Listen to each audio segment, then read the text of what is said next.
So, despite everything that I did pre-stream to make sure that everything would work naturally, it didn't. So I had to change a few settings around, and we'll see if that did the trick. I did like a pre-check on that as well. So, but we'll see. Great way to start things off, though, I would say. Stream is live. Okay. All right. So, I've got the audio levels. Apparently, it did play the other sound that I didn't hear. It did play that, even though I didn't hear it.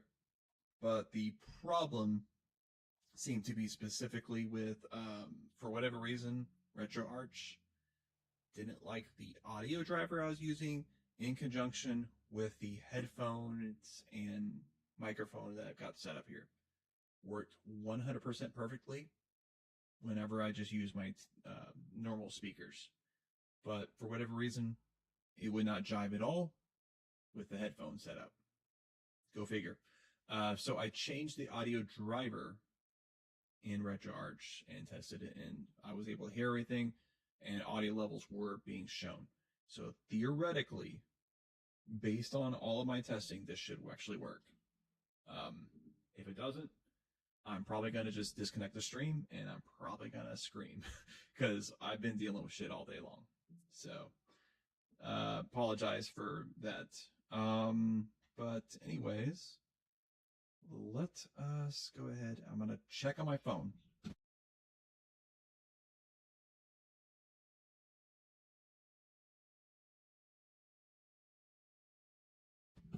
Okay, so I'm going to run the game, and I guess nothing will happen when I do that. There we go, finally.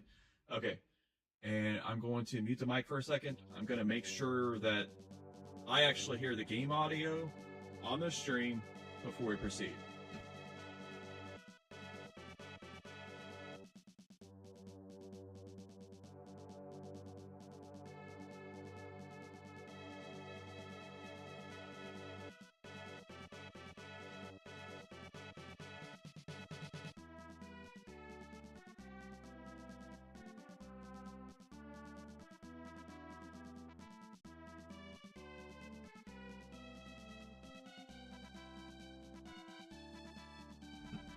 Seems like we're a go, finally.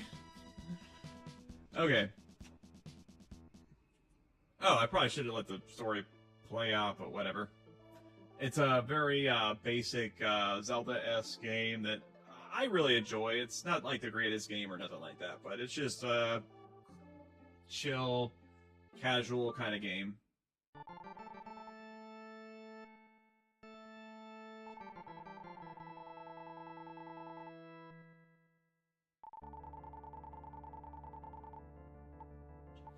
Alright, let's put in our username. It's gonna take a second.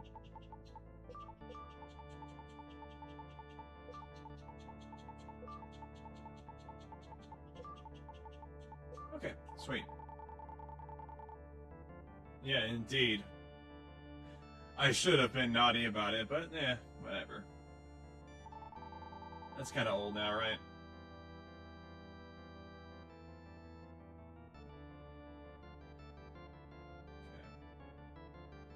Just making sure everything looks good.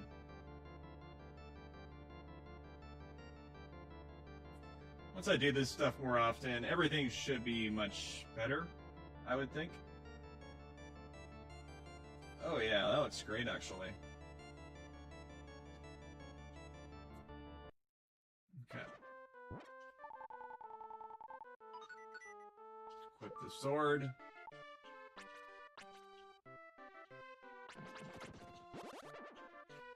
Quality of life improvements. Back in the day, apparently, you had to manually equip weapons. Nowadays, it'll just automatically equip, which is better, obviously, but that's just how they did things back in the day, you know. The game industry is so young and fresh at that point.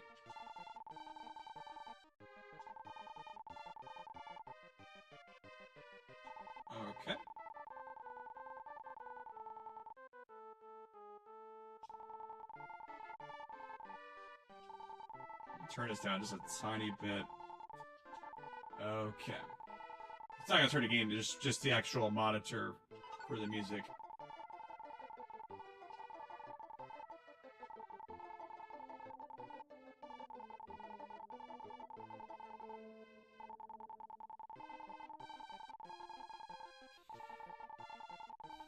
Okay, cool. Let's go ahead and equip that too, I guess, while we're at it.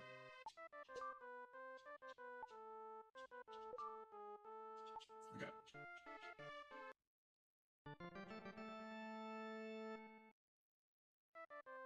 So here we are. This is the first village of the game, and as you can see, there's like, well, not much of a village at all because, as I explained earlier, Death Toll basically destroyed the world. So I guess you could say this game's kind of a post-apocalyptic scenario where, you know, everything happens, and it's kind of interesting, like a lot of these old Enix games that they had in, on the Super Nintendo, Super Famicom era, had this kind of base storyline. ActRaiser had something like this too, which I streamed that game a long time ago. ActRaiser is one of my favorites, and this is right up there as well. But this game, I don't know.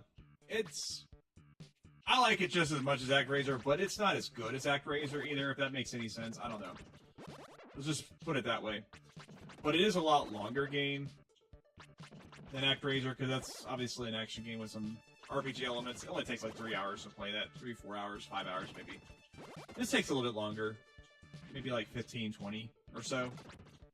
I don't know. It's tough to say for sure, but this one plays more Zelda-esque, whereas ActRaiser had like that SimCity kind of aspect, but it's also Castlevania-esque in terms of the action gameplay.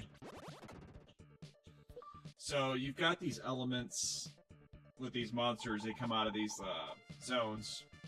Or at least an old woman. Sweet. Every village needs an old woman, right? But anyways.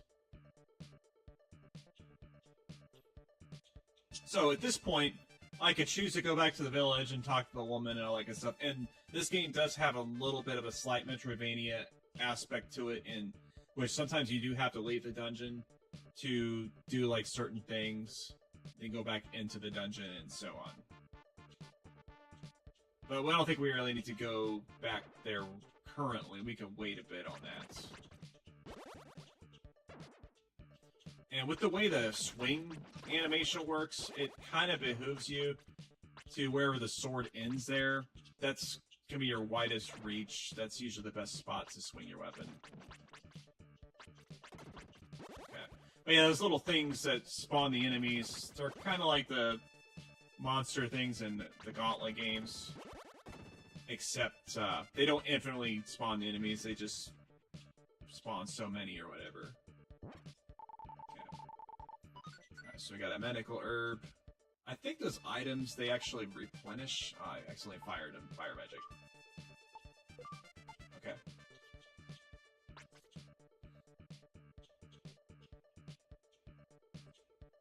Do this here to take out the AI. There we go.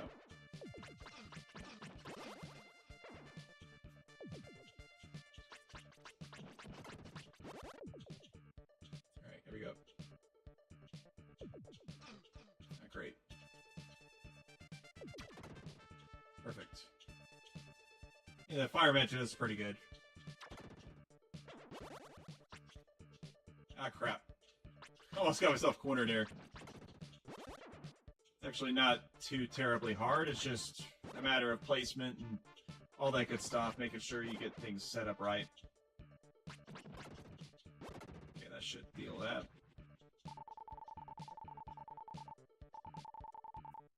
You gotta like how it spells alright with an extra L. That's how you can tell this was originally a Japanese game, because a lot of these early games didn't really have very good translations.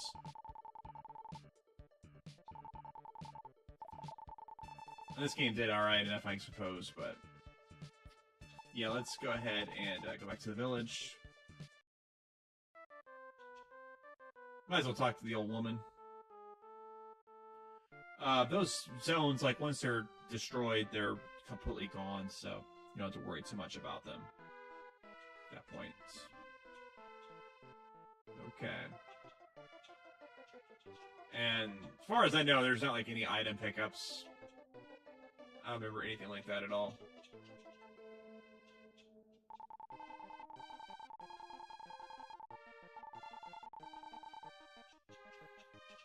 Okay. A little creepy, the chair just moving on its own. But it is what it is, I guess.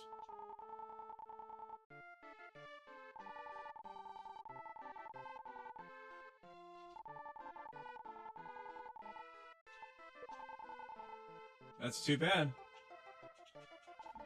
It's one of those classic tropes of the game will ask you that question and it'll constantly ask that question until you say yes.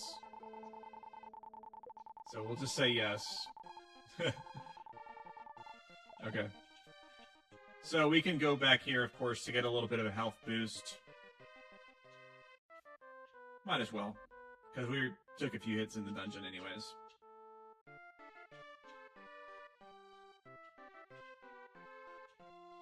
And go ahead and hop back in, I suppose. Okay. You see all the enemies we killed previously are dead. Well, not the slimes. I guess if you really wanted to, you can, like, experience grind off of certain enemies like that, but, I mean, it's really kind of pointless. There's not any real reason to. I don't know if you've seen, but that fire actually had a little bit of a, you know, jack-o'-lantern kind of face going on there. There we go. And you notice, like, when I hit them right at a specific angle, it actually hit them twice. There is, like, little exploits like that you can take advantage of if you get good enough at the way this game handles action sequences. Okay. Okay, cool.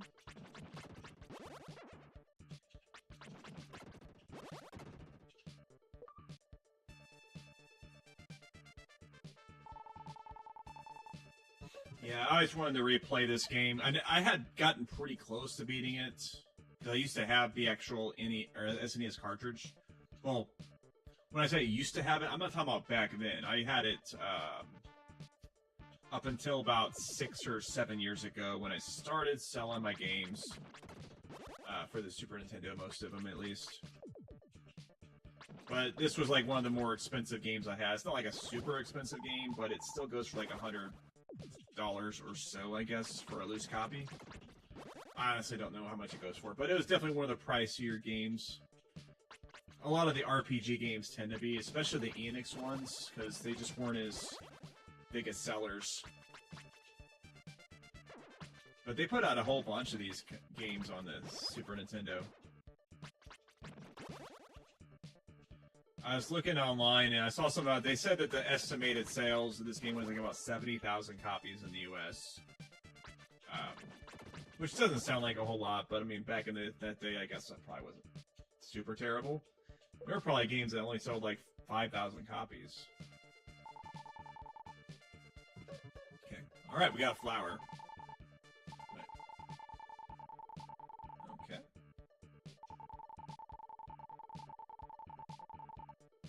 Interesting. I like how it does those little sequences where it kind of goes back to the village and shows you stuff. That was actually a pretty good idea for that era. A lot of times when games had like some kind of event or sequence that happens, it didn't really show you what happened. This is one of the earlier examples of games that I know of that did that kind of thing.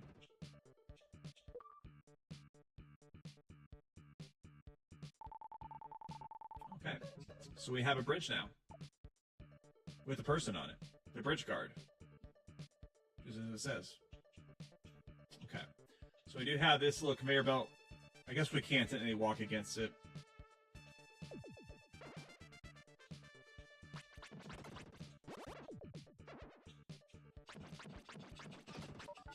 Okay, we gotta level up. Nice. So it does have like an experience point system where, you know, you level up your stuff, you get a little bit extra health and whatnot. So it doesn't operate in the same way as like a Zelda game, at least a traditional Zelda game, where just you have to get your health through like specific sequences. You know, you grind for it. Pretty basic stuff. So we got a Dream Rod now.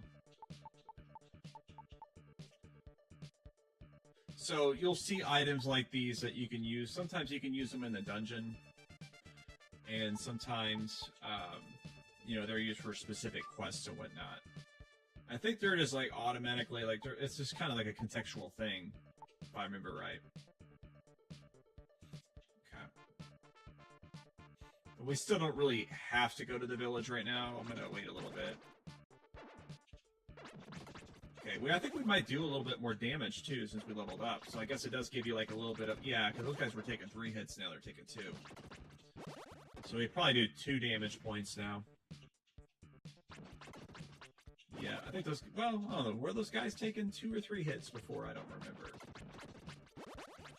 You can see, like, the enemies, like... They'll just keep spawning, if unchecked, to their maximum limit. So we got some ivy we can climb down. That's presumably to get to another area. There we go.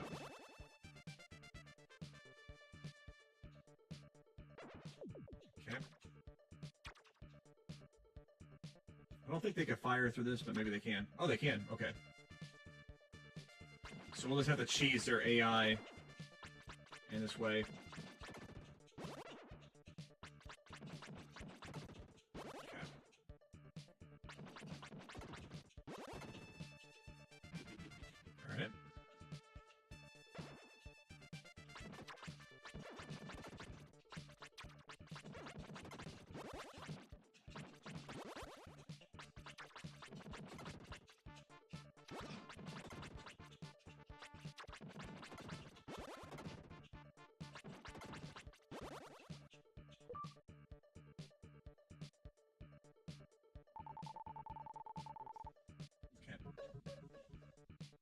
Alright, so we got the watermill back.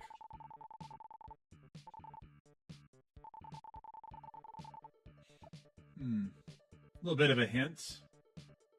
I guess a little bitty mini quest we gotta do to get the mill going again, which I'm sure will offer some kind of benefit. Like, for example, I am look at that, a talking elevator.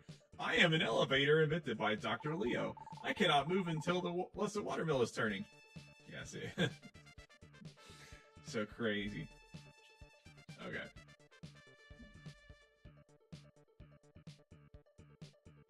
So you might have noticed earlier when we had this platform, this opened up, of course, whenever we killed one of the other dungeons. So we're going to go ahead and revisit the village. They didn't really consider... Wait, it says 1 layer remaining. Well, we might not be able to get to it until after the elevator's fixed, so... Guess we'll check out the village and see what's new.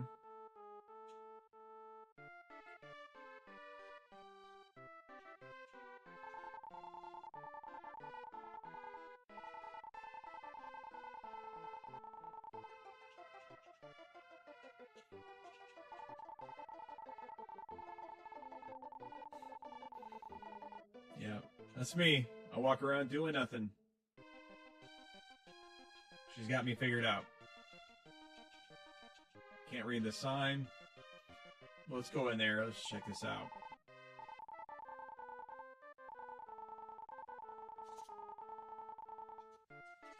Okay. So it's just the 1 healing item, of course, but whenever we deplete it, we can just come back to grab it there.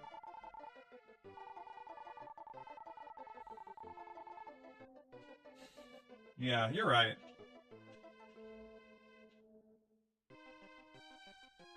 This village is still pretty empty, of course, but we're going to fill it in. Several more things to do in this particular dungeon.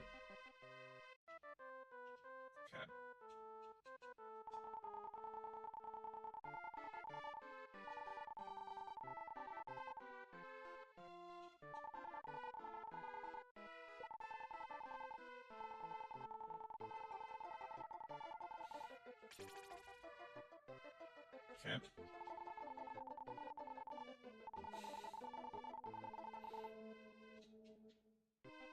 Alright.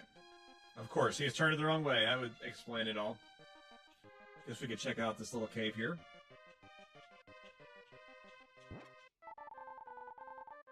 Got some armor. And some gems.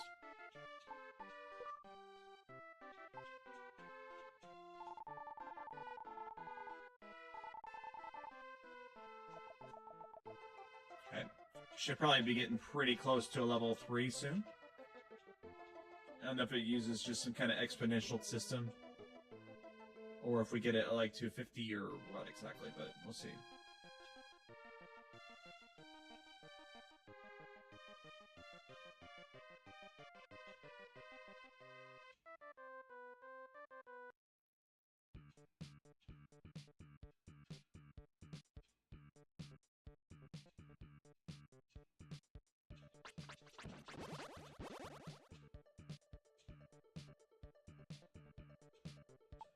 Oops, wrong button.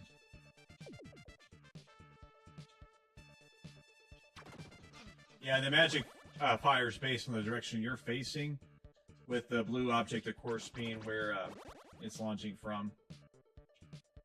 Just a little tip for anybody who might be interested in this game.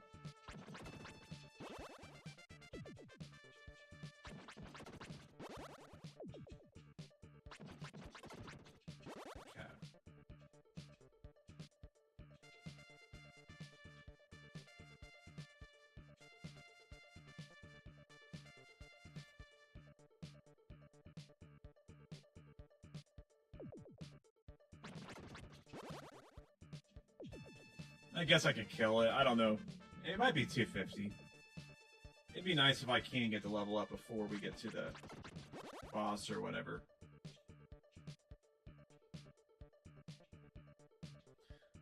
Which, one thing that's kind of interesting, I don't know if, this is part of a trilogy of games, and in the second one, it's Illusion of Gaia, which is a really, really awesome game. It's better than this one, for sure. I still like this one a lot. Anyways, in that one, the first boss that you fight in this game is actually like a secret hidden boss in that game that is the hardest boss in that game. So it's kind of funny. It's not because that game's a lot easier necessarily, but it's just that it's like a much harder version of that boss. If that makes sense. Okay, so we got that layer cleared up now. Cool. Old man. Okay. Not that old. His hair's not gray, so...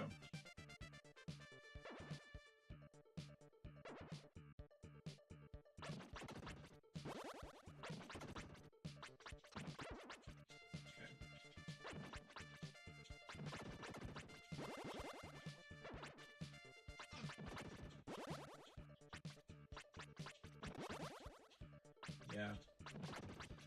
Enemies get a lot tougher later on, of course. Like, a lot of these enemies I'm fighting currently, they just kind of walk in this ridiculous pattern.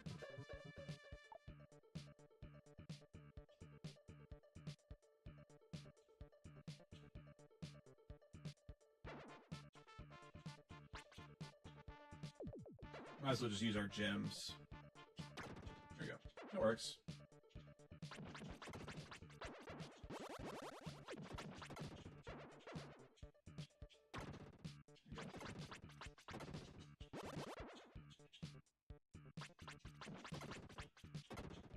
Might as well, because I mean, the magic does use up some of the gems, but right now it's so cheap that it's kind of pointless not to. Plus, I think I lose my gems if I die in the dungeon, so that's not good.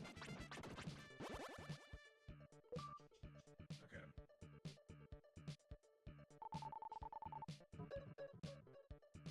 Alright, we got Lisa.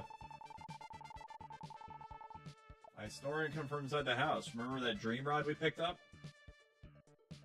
Yeah, probably. Probably gonna come into play, most likely.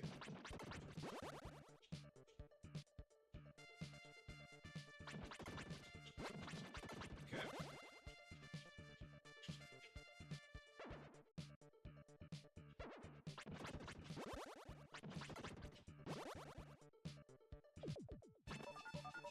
Yep. Okay, so I guess 280. It's kind of weird experience system. It goes from 100 to 280. I wonder what made them decide upon that specific.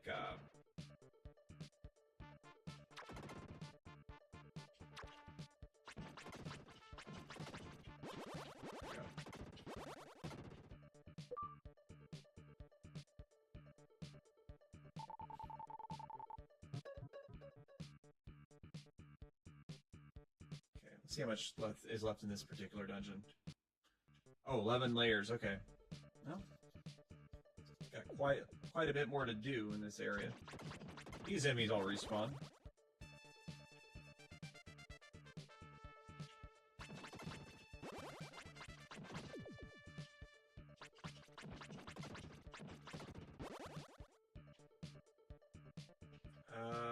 Wish there was like a map.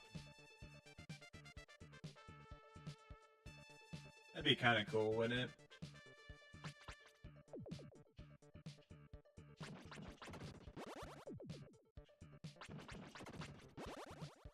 I don't think I missed anything, but I'm just gonna double check. Okay, I didn't.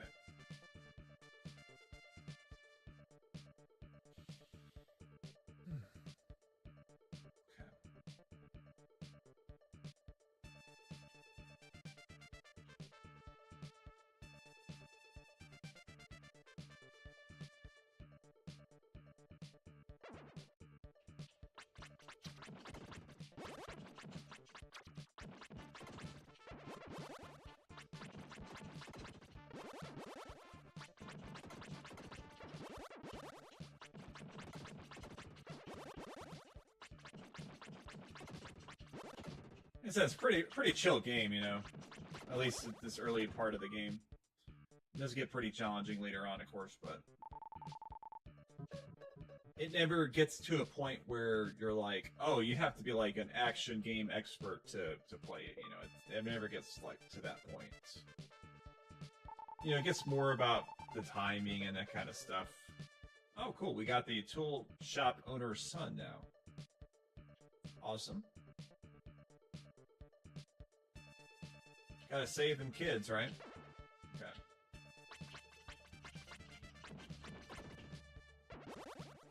Okay.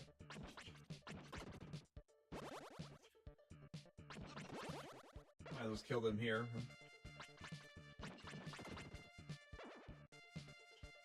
Or, well... Okay, there was...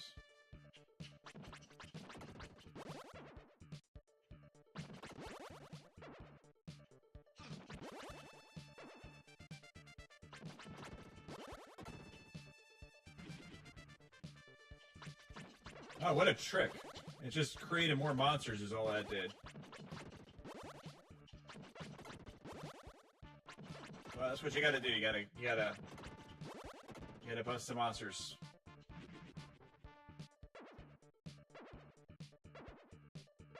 Now, this is a glitch. So let's just simplify that a lot.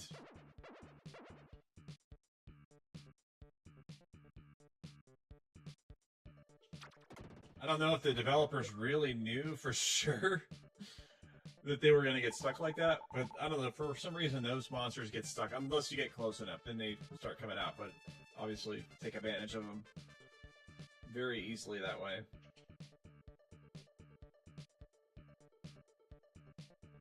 No real reason not to, honestly, so... Oh crap, wrong button.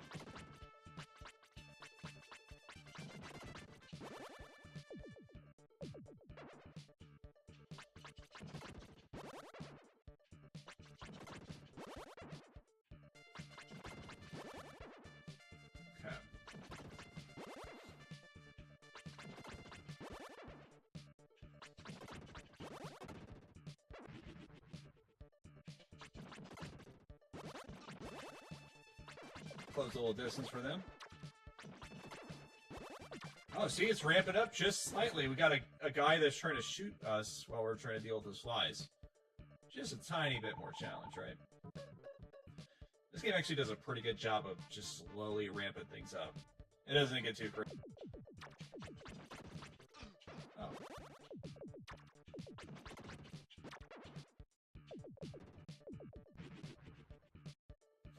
That's just a nice little backtrack. How crazy it gets with this particular game.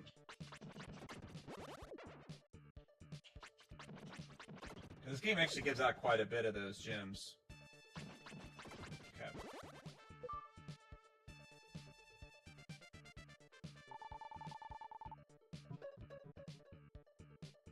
Okay. Oh boy. That's not good. A man screaming inside the house. A ghost. A ghost. That's not much of a scream at all.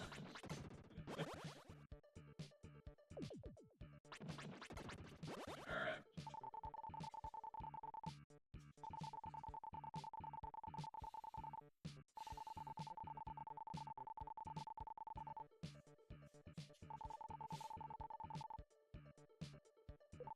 We're gonna stay for now. Because I want to see if I can get to that other dungeon. Because it said one remaining. We saw those ones that were spawning in the corner. I don't know if that's like a completely inaccessible area for me right now, or if I just missed something. You see, they're just spawning like crazy there. There's like a whole other area down there. And then there's this here. I'm pretty sure it's just a fact that I just can't get there right now, but we're gonna make sure before we leave the dungeon. Okay, can't go that way, obviously.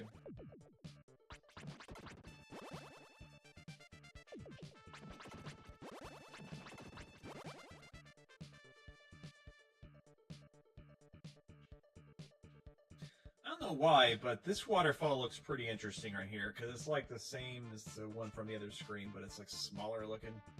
And those waterfalls, they're like completely contradictory in the way they're running. So you got the water going here, going down, and then, yeah, that doesn't make any sense. Like, I get what they were trying to do. They're just trying to make it look cool and like, ooh, look at this stuff down here and whatnot, but they didn't really consider, hey, does this actually make sense in a practical manner? It really doesn't, but yeah, whatever. Such a nitpick, a minor nitpick, I guess.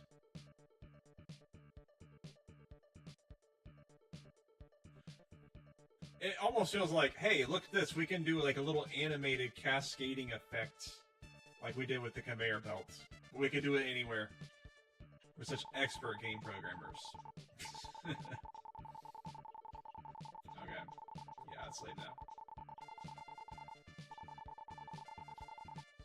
Well, I mean, obviously they did a lot better job than I could do, so I'm not gonna fault them on that.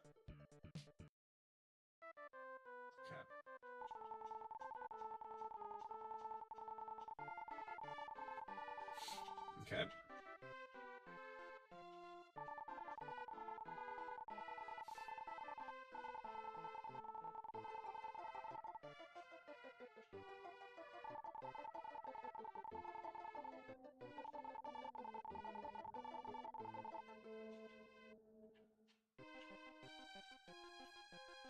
So this game calls it crab walking, but it's clearly strafing, although I guess it kind of does look like...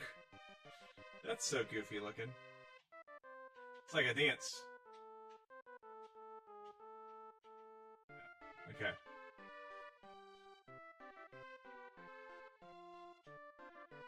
Let's get our obligatory healing from the old lady that adopted us. There we go. We'll talk to the son of the item shop owner.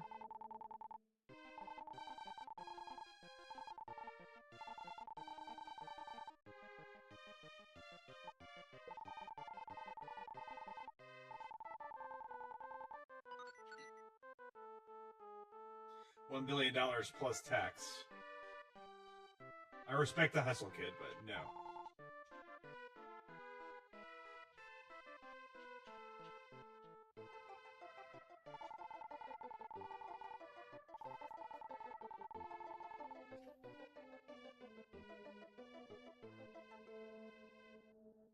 Let's talk to this goat first.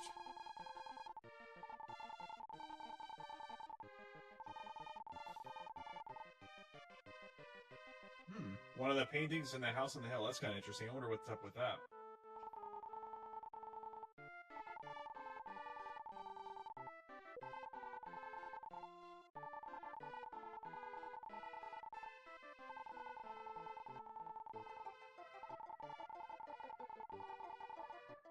Okay. Where is this goat going? Where are you going? You said you have other things to attend to. Well, then again, you are a talking goat, I guess. So it's... Clearly the logic's... Okay.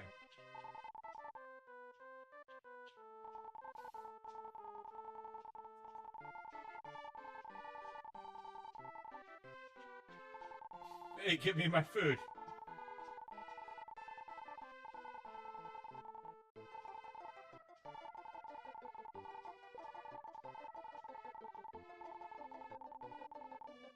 Okay.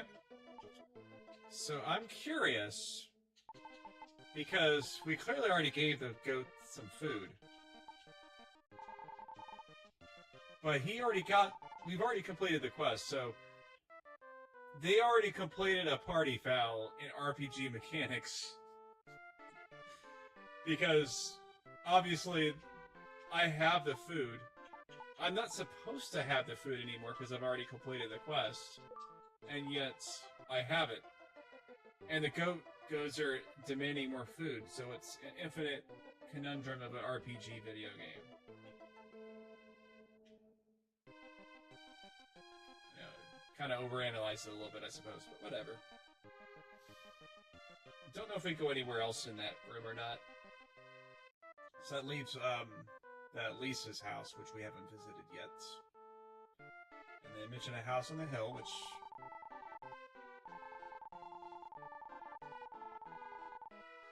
Come back later, I'll show you something, okay? So this is the house on the hill, and there's a flower we can talk to.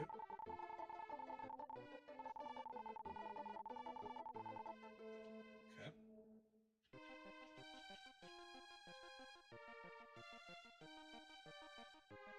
That's the painting they're referring to. We gotta find a magic item.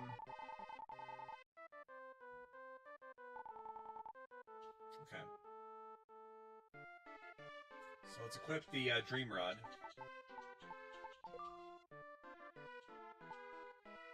And go inside this house and talk to the sleeping person.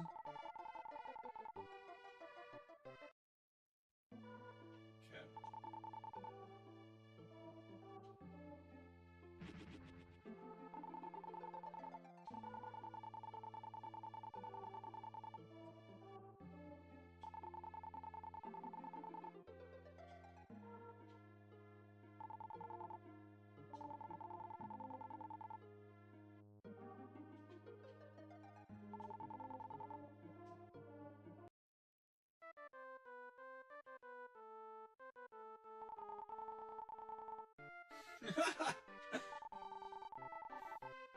Okay.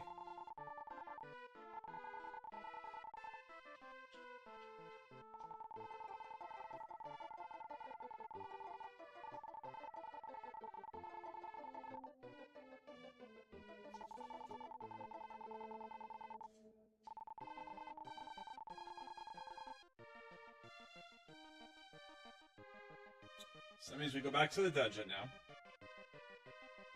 And now we can complete that one spot we couldn't before. And I think that's it for this particular dungeon, if I'm not mistaken. I'm pretty sure it is it.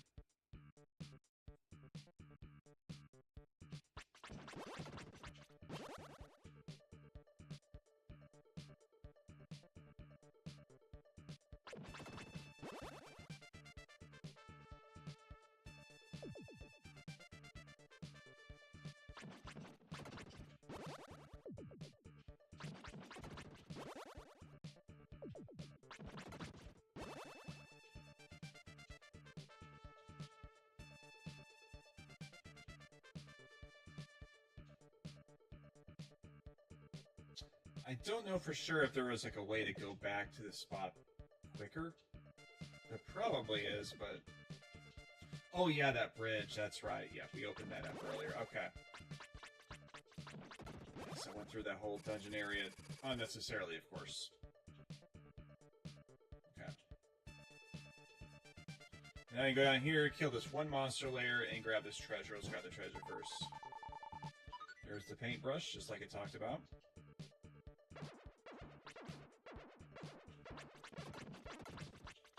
And apparently that one, for some reason, spawns it super quick.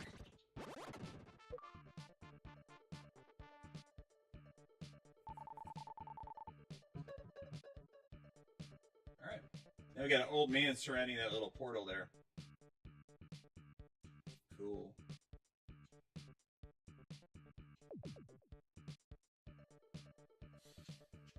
I think this might be quicker, but we'll see.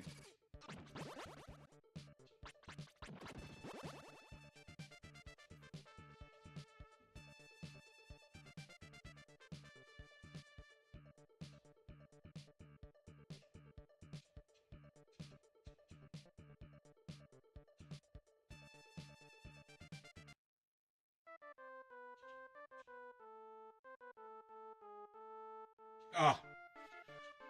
Why? Just so we could talk to that flower and that guy the one time.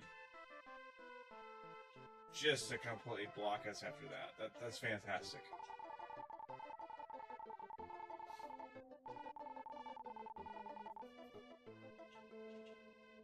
So where's the goat?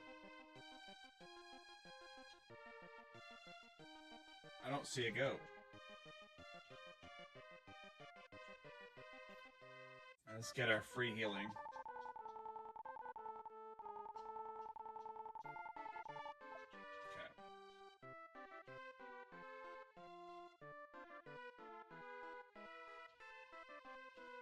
Okay, so there's the goat from earlier.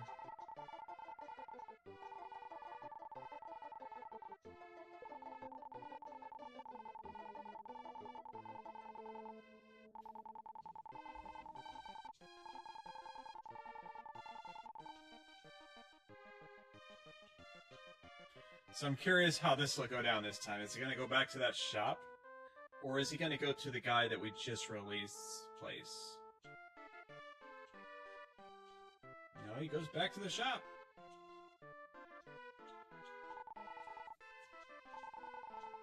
Okay. I was thinking maybe after freeing the guy saying he kept the goats, that would have fixed the problem, but apparently it didn't.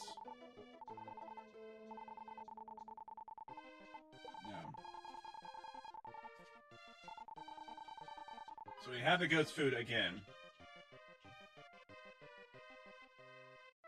So that apparently resets that interaction, and it doesn't properly ever close out. So now we need to equip the brush, and she said she was going to tell us stuff about it or whatever.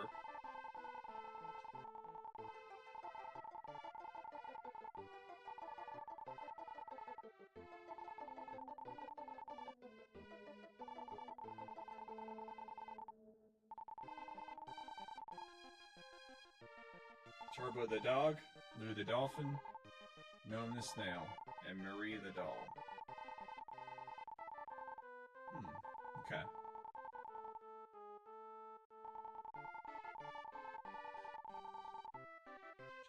Yeah, sure, let's do it. Why not?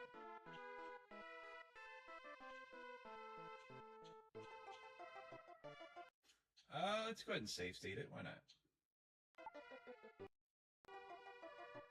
Did it actually save?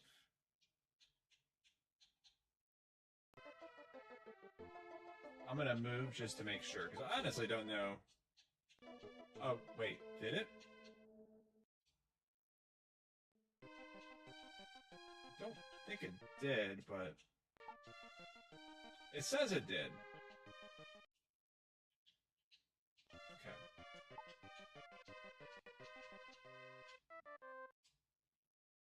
Whoops. That crashed the game. Cool. Alright, so let's fix that real quick. Oh, no, it didn't. Save states. Load states. Okay. So it's working now. I mean, why wouldn't it, right? But, like, seriously, I was concerned that it wasn't. So, yeah, pretty simple innate pattern here. Just a matter of, like, getting lined up in the correct area so I can hit both at the same time without them hitting me.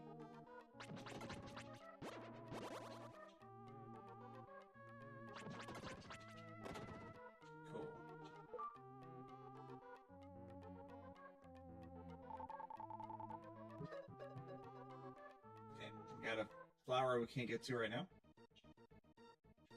Imagine we will be able to eventually.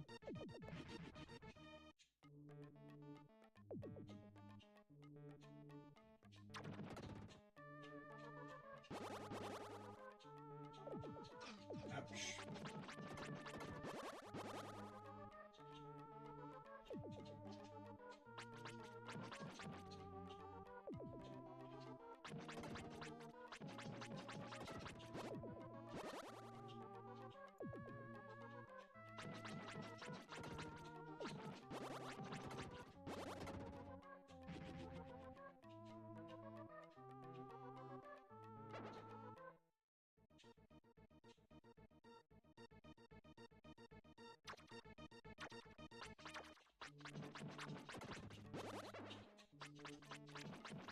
So the enemy gets stuck on the spot too.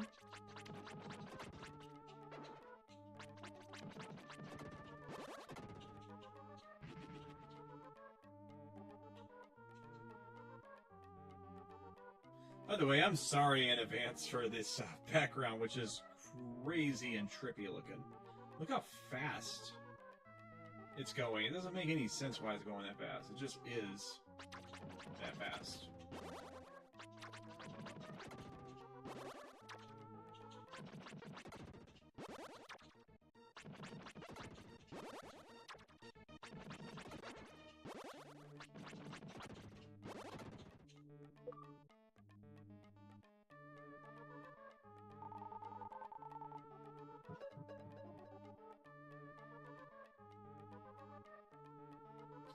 Ah, yes, that's the goat. The other goat doesn't matter. Ouch.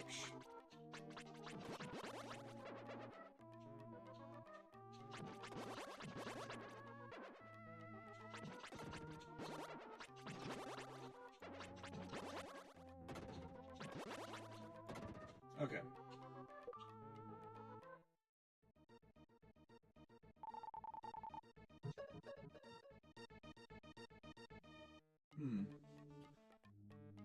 That's interesting.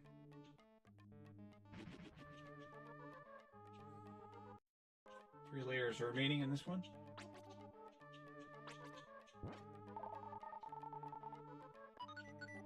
Okay, we collected an herb in the middle of the dungeon, so we got a free heal right off the bat.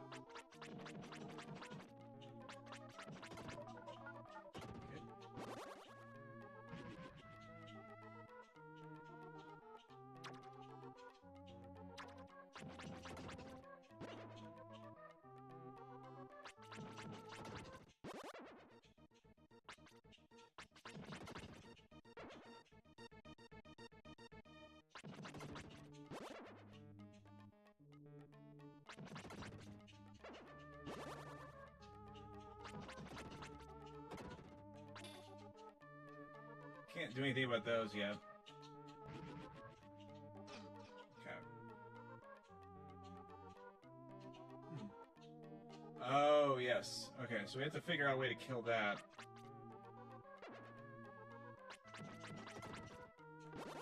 To get rid of that one.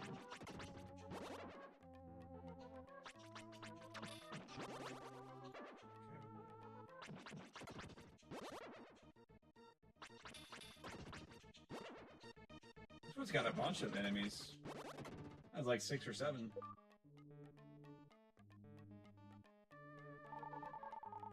Okay. Now we finally got the dude's goat. His goat. The non-lonely goat. Oh, okay, I see. So that's for those squid-looking things.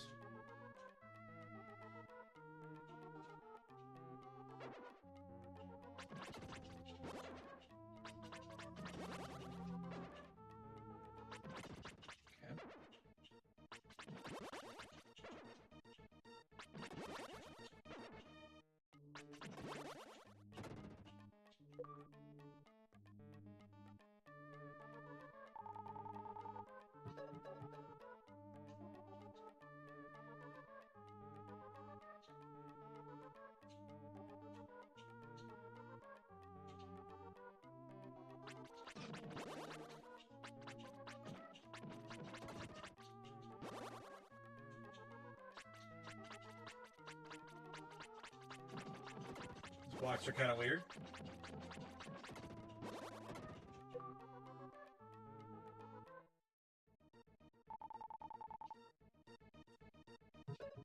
Oh, we got a boy in a comically small house. This village is filled with nothing but tiny homes, apparently. Okay. Alright. So I'm pretty sure he killed all the people we can. Is this... Okay, I figured it was.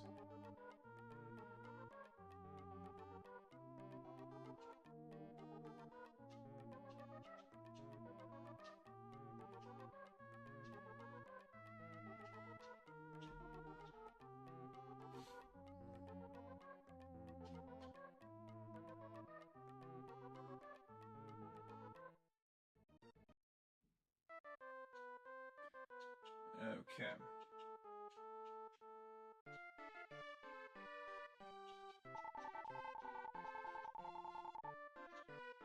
Yeah, they're fine. I mean, they're walls. They exist. There's a lonely goat. Okay.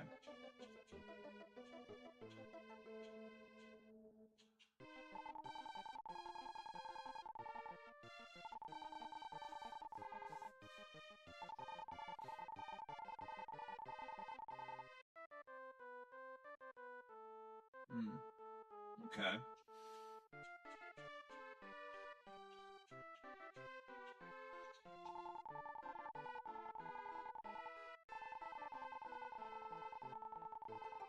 The world of evil. Hmm. That sounds pretty ominous.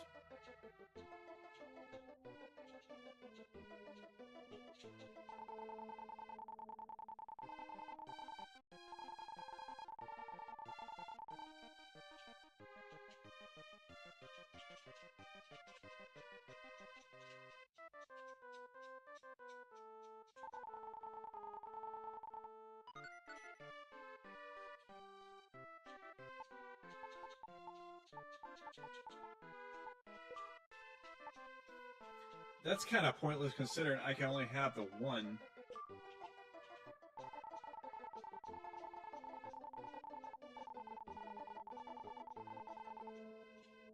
Okay.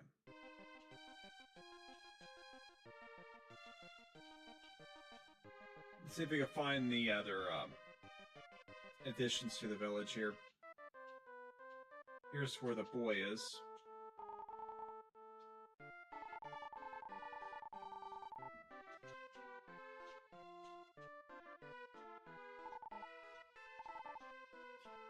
Dream Rod?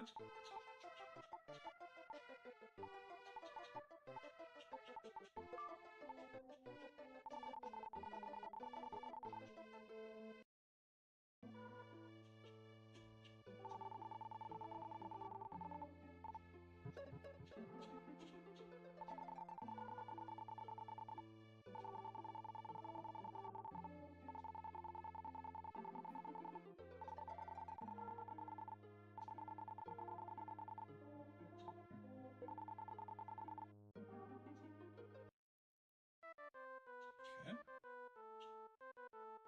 It's kind of weird, but okay. Was these, yeah. Talked to those people before.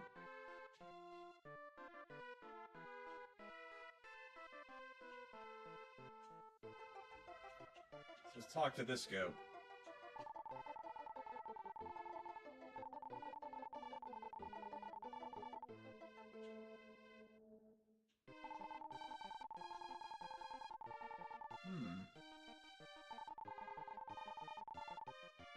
Interesting. That is very interesting.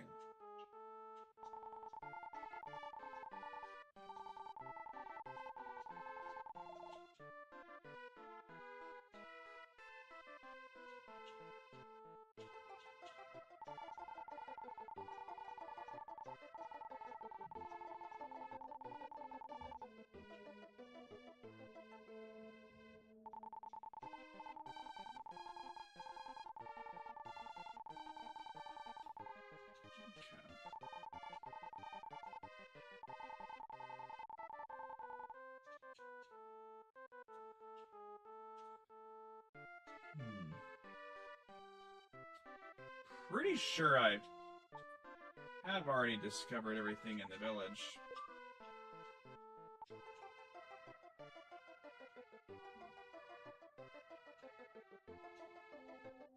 Don't believe I missed anything.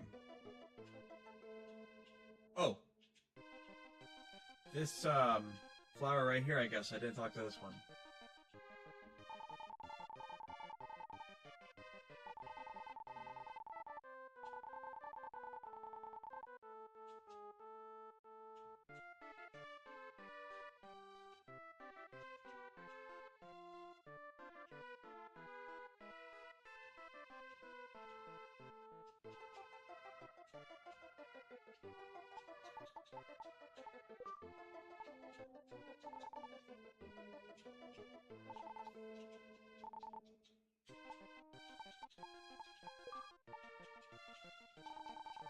Let's go back to that particular one.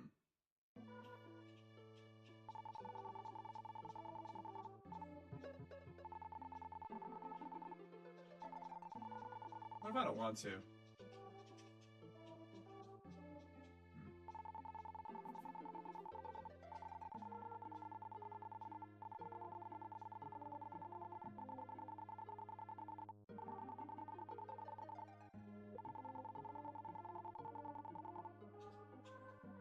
Yeah.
I must have missed something.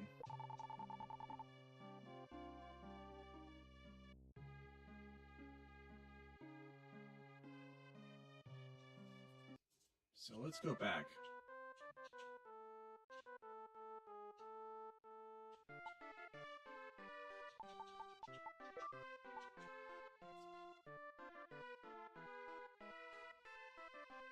According to what I've read, I'm supposed to be able to just continue through that dungeon until its conclusion. So I'm guessing that the sword I get that, you know, I would actually have to backtrack, obviously, here. So we'll just press on. Must have been something I missed.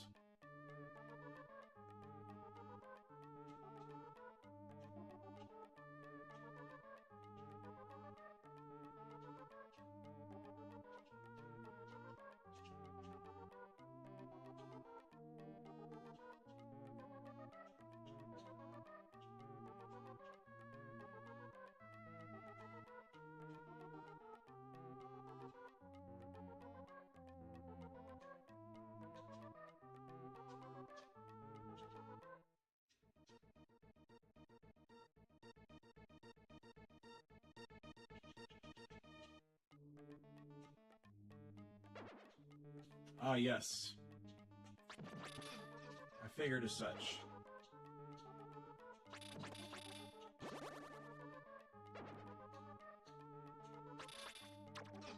Ouch.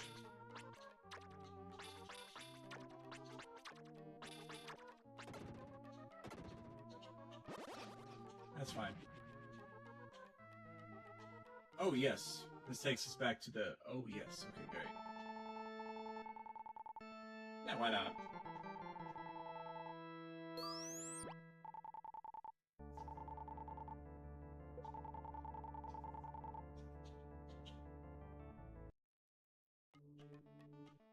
Nice little dungeon checkpoint.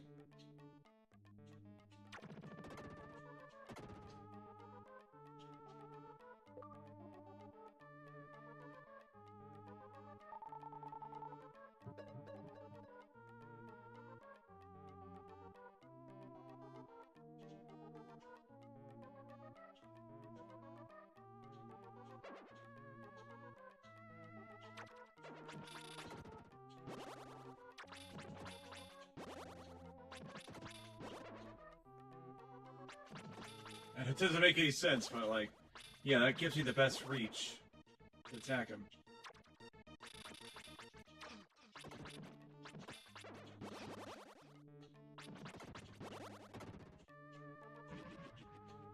Okay.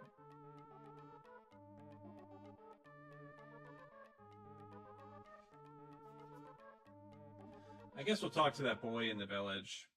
I doubt it's going to be anything significant. Oh, yeah. But we'll see. It's only one way to find out, I suppose.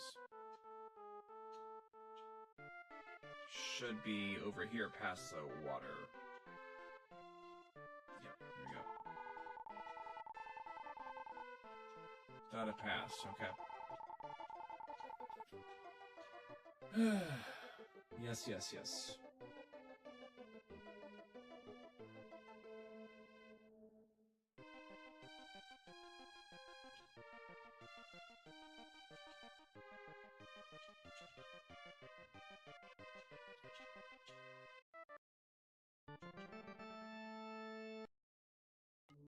And might as well save it.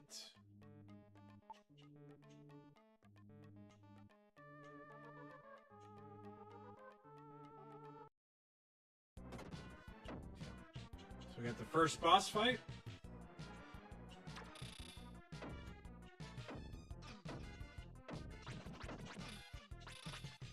Yeah, this boss is like ridiculously tough, actually, for if you don't know how to deal with him. Yeah, like I said, you see how much damage he did. It was ridiculous.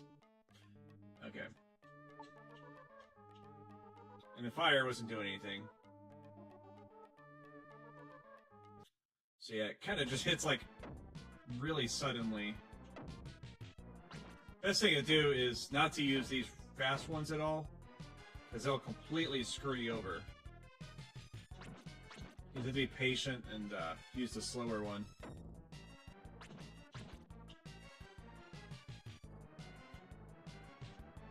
I like the boss music. It's pretty catchy and evil sounding. The Enix games always had really good music.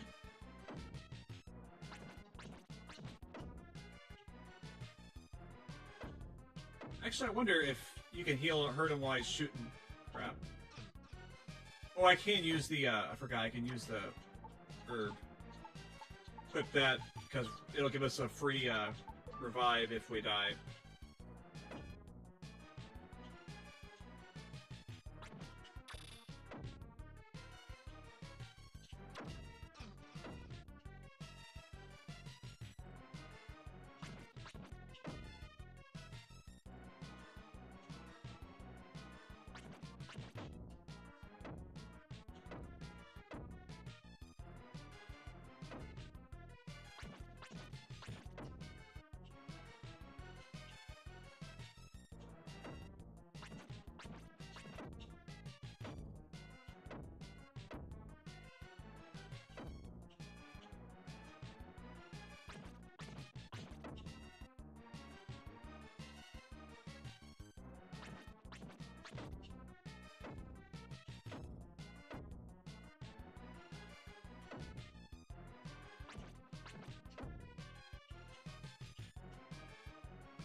3 more hits ought to do it.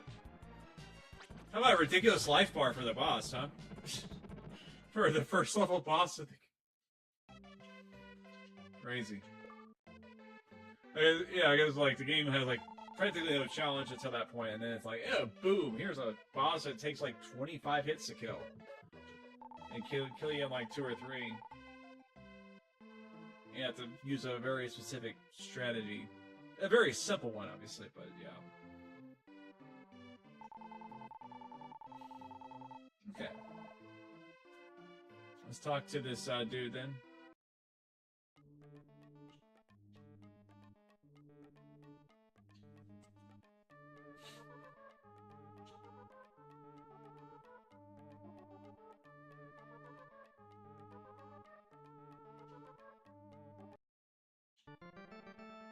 Wrong. Why is that even like so? I guess it's a tutorial, which actually is kind of unusual for that era, but whatever. Oh, hear that? The music changed in the village because everybody's happy, everybody's back in the village. Except not, but at least the chief's back, so that's good enough, I guess, right?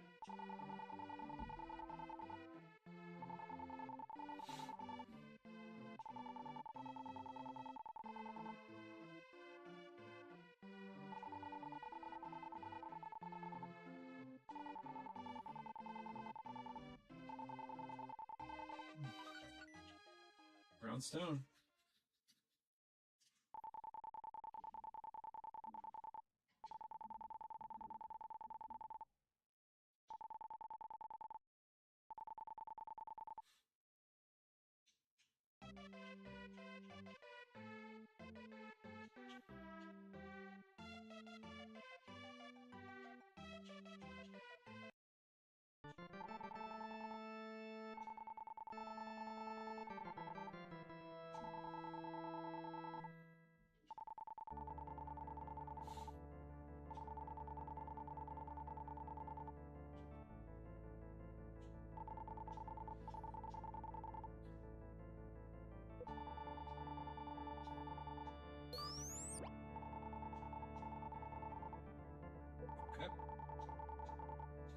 Guess we'll move on to the next area. Not too bad. Only took about an hour-ish to go through that first spot.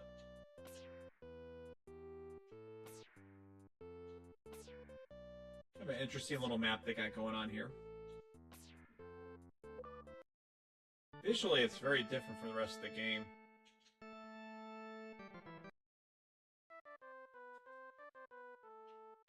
So here we are, a nice wooded area this time.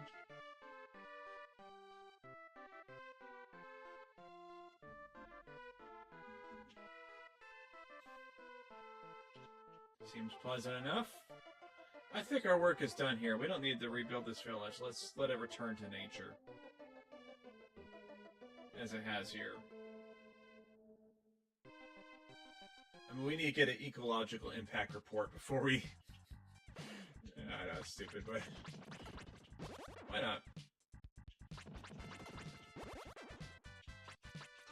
Yeah. That's some cheery music.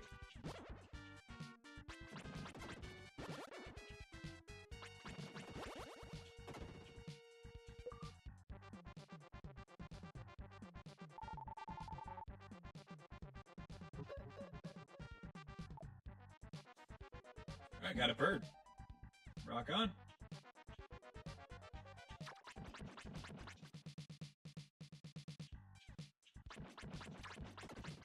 You gotta kill them one go, okay. Guess the water heals those things. Alright.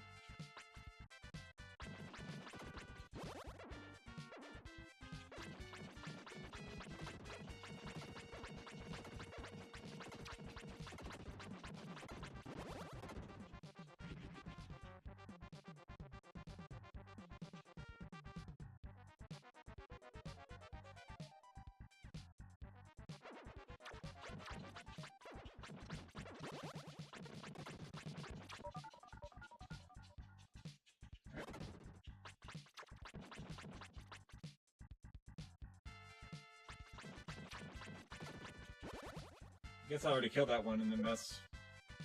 I didn't even realize it.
Oh, it's invincible whenever it's... Ah, okay.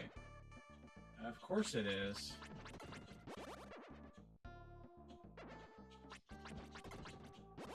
This is actually a little bit easier. Just trick it and then attack it close. Seems like a more legitimate strategy.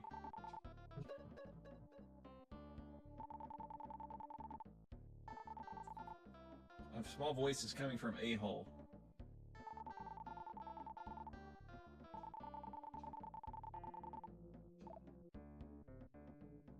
Cool stuff.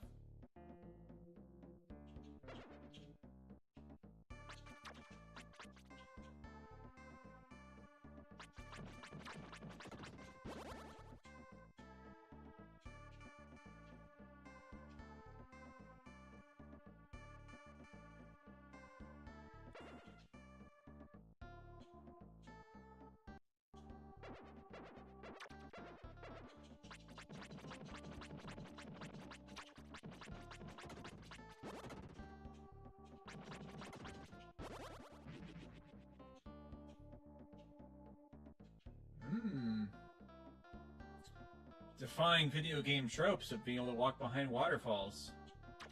Interesting.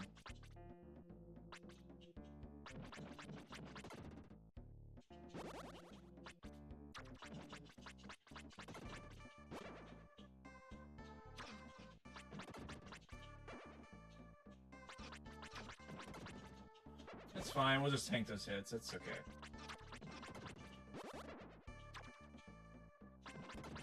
Probably gonna leave the dungeon shortly to see what the new people we freed, or animals, or whatever. See what's going on with them.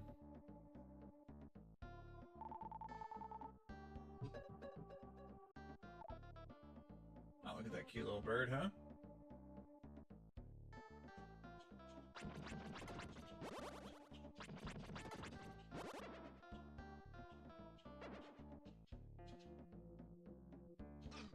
Ouch. It tricked me.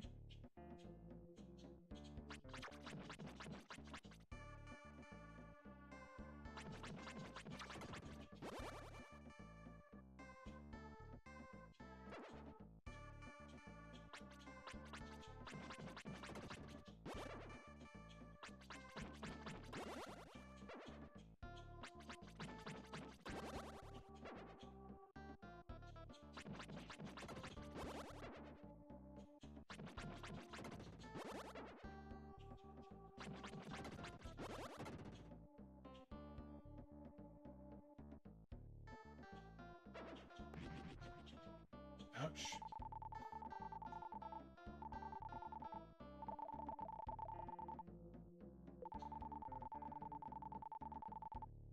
Sounds good.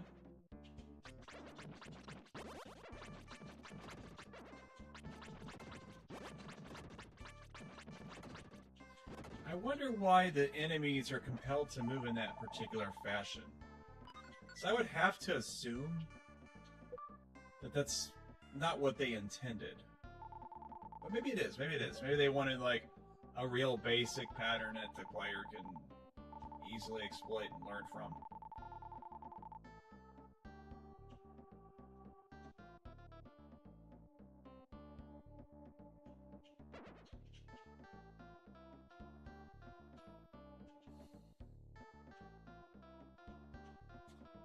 Pretty sure we got everything we can in this particular area, but we'll see.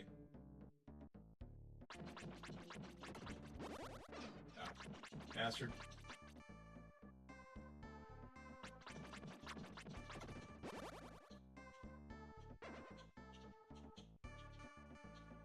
Wait for them all to spawn first.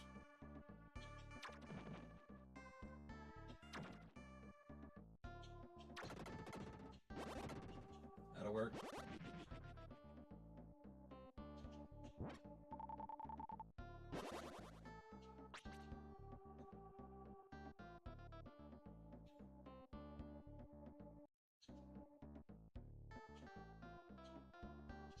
Ah, forgot those things respawn every time that you deal with certain things. A walk, yeah, along the very edge.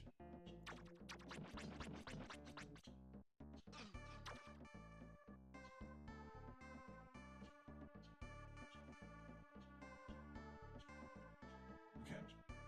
Yeah, let's go back to the village and just do that.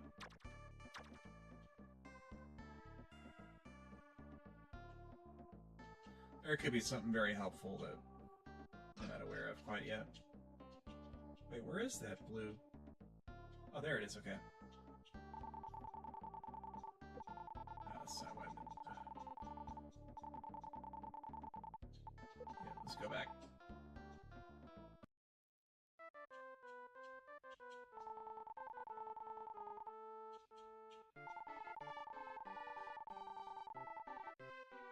A dog named Turbo. Oh, yes.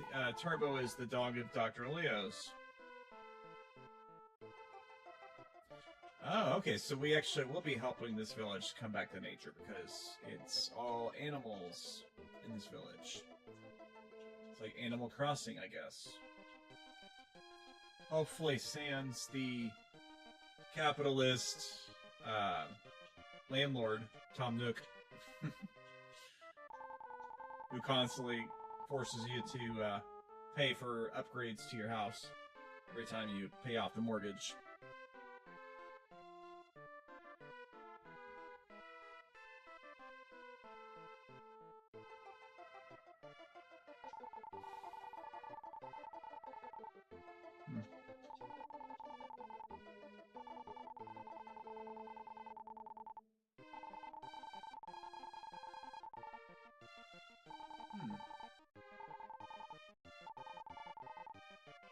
That is kind of interesting if you think about it. Like, what if, like, plants and animals can communicate? I mean, clearly they would have some kind of symbiotic relationship, I would think.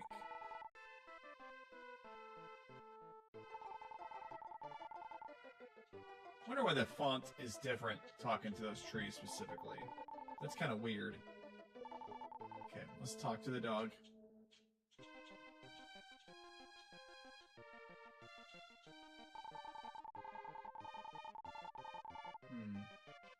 Okay.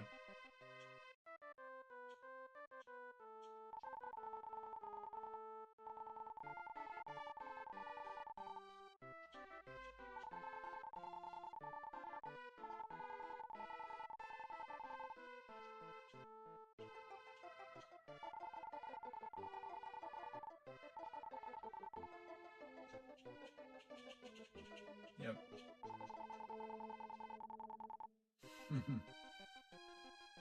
Clever.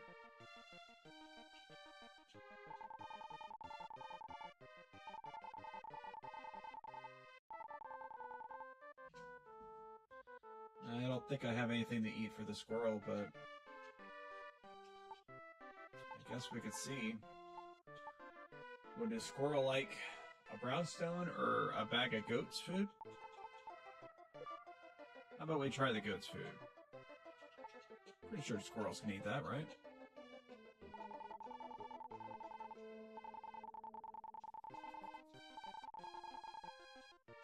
Guess not.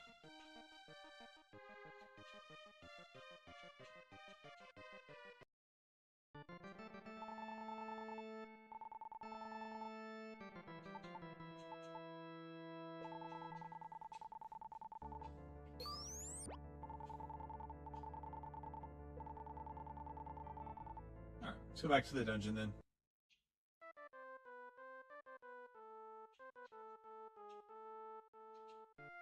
Try to keep in mind as best we can about the enemies that do respawn like those dragons.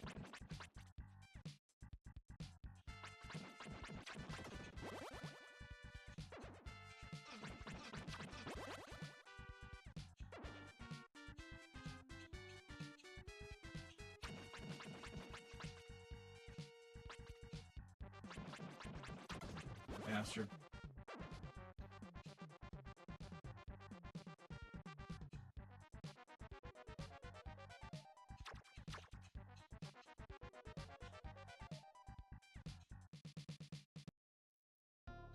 I want to check something real quick. I don't really have any way to get over there right now. I guess we'll have to get on the other side of the pyramid.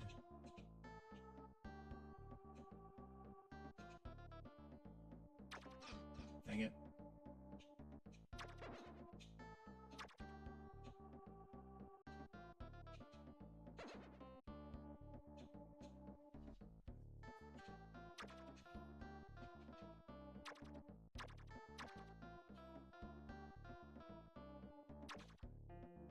That one got pretty close.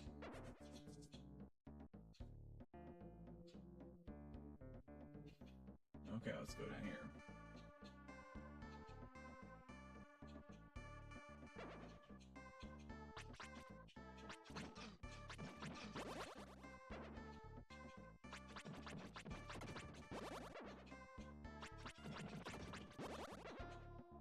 There you go, that's a sweet spot right there.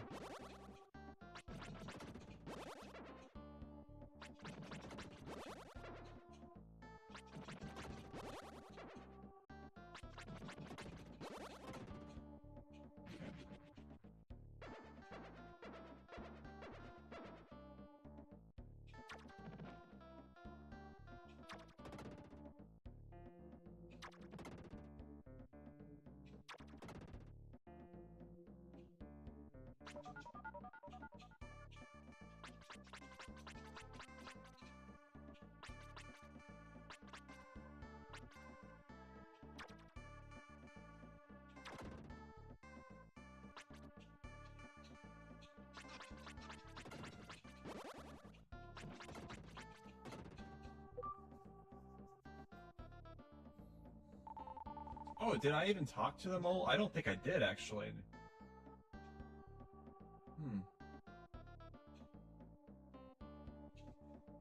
Yeah, I just kind of dismissed it as a mole. But it was a mole.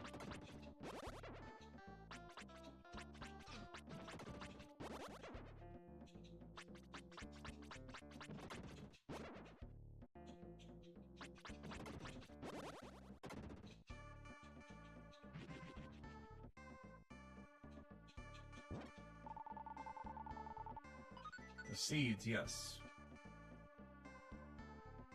Maybe for the squirrel? Squirrels do like seeds.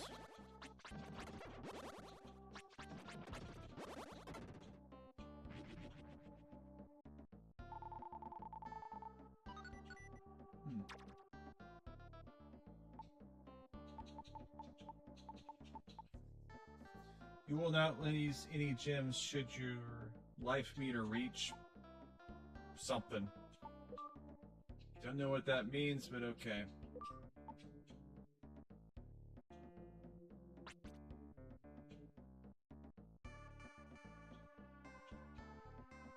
Maybe they mean 0?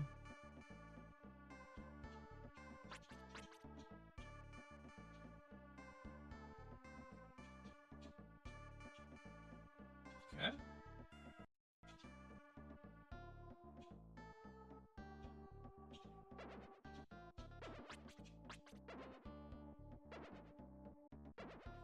Might as well let all of them spawn, then I can take them out in one well, a couple fell swoops, I guess. Yep.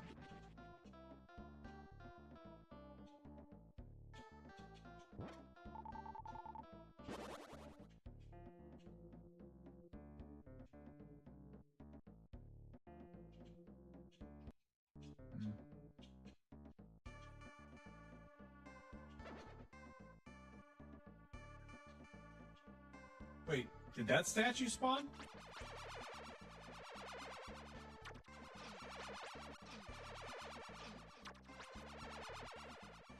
Oh, you bastard. Ah, yes.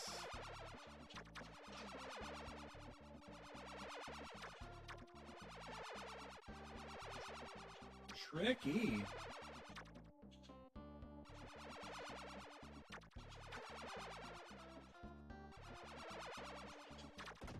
There we go. That was a pretty tricky little bastard.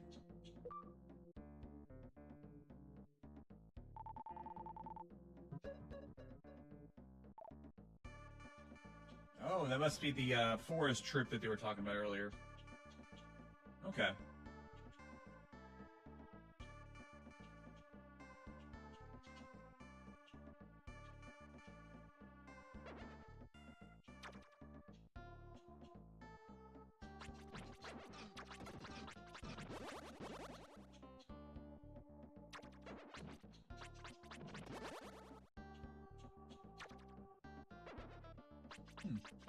They won't spawn until the dragon's not on screen.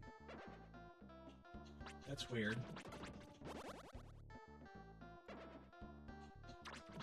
But it will spawn also right before it comes out too sometimes. Huh. Doesn't seem to be a sprite limit thing. I don't know. That's weird.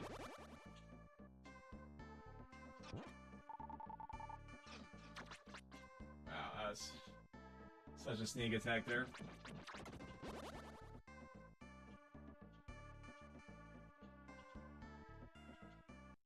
Okay, so all the layers, okay, cool. So those are all destroyed. Let's go ahead and go up here, might as well. Okay.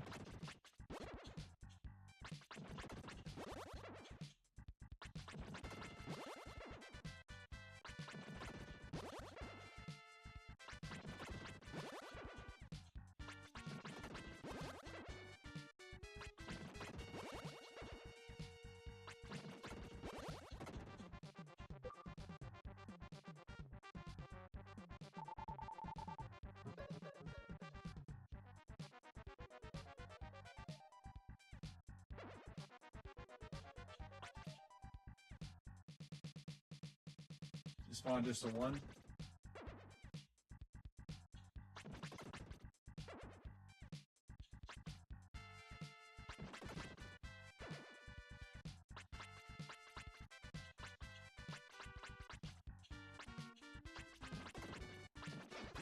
Oh, that butterfly.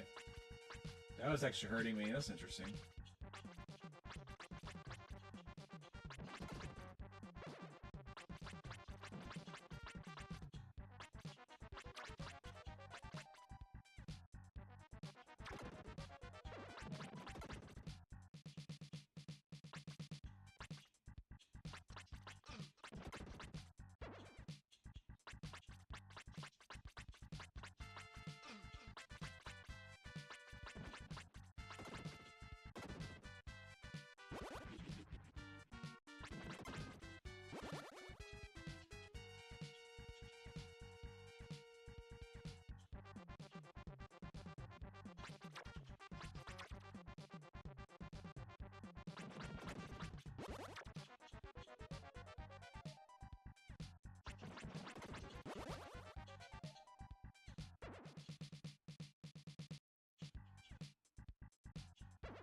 Okay, I was wondering if it spawns multiples or not.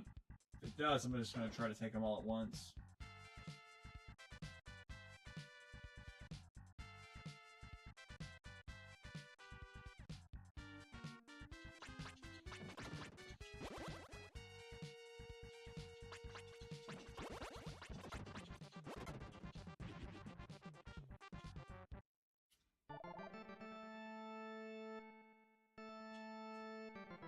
Fantastic, we got a checkpoint.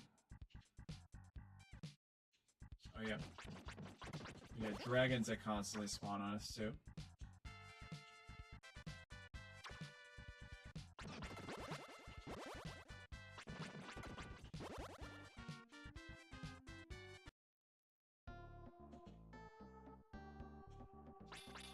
Okay. Probably the same sword that took out the metal, or takes out the metal things that we couldn't kill earlier.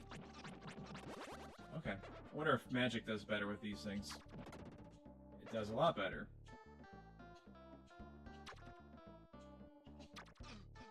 Okay. But apparently it's also really good at maneuvering away from my fire thing. So that's cool. That'll work. Oh, hey, how's it going, Puck? Eating pace. Yeah, you guys made it. This is a game called Soulblazer. Sorry, I wasn't paying attention for a second there. Then I guess how long you guys were actually there, so. Yep. I decided this is Wayback Wednesday. I'm going to play the retro stuff, the old classics, on Wednesdays. I think that's a pretty good plan. Because, I mean, I typically like playing the new stuff, obviously, but sometimes I just get an itch. Plus, there's just games that I never beat or some that I haven't played from back in that time. This is one I used to have, and I almost beat it, but I didn't quite beat it, so I figure doing it on stream would probably be a good idea. It's a Zelda-esque style game, you know, it's one of those. It's made by Enix, before it was Square Enix, and they always made these kind of games, these action RPGs, kind of like ActRaiser, with the same company, basically. That you save the world and this big grandiose thing that has like basically almost no story. So, but it's a good casual game to play. We can't kill those guys right now, so we can't get that layer. So move on to the next. Nothing inside. Interesting. Okay. I'm gonna wait for it to spawn these guys because it's going to, and the AI sometimes is really stupid, so might as well take advantage of it as best we can. So I figured out, by the way, when I was playing Black Mesa, there was a big patch for the game that happened back in April that apparently was the cause of these crashes. It wasn't a problem before, so it was a recent issue. So I'll probably return to that game if they ever properly update that, or what. Hidden Gem, I guess, yeah, I would say so. It was not a very popular game back in the day, sales-wise, but it got pretty good reviews. So I think it's just one of those games that, I'm trying to think.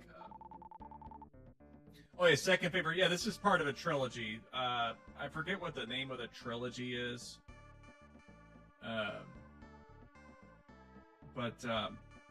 Yeah, there's this, and then Illusion of Gaia, which we got. It's called Illusion of Time in the UK.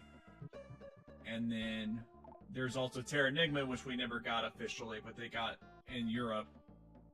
Go figure on that. But that's a really good one, and you could play that. That was actually one of the very first games that I ever played on an emulator.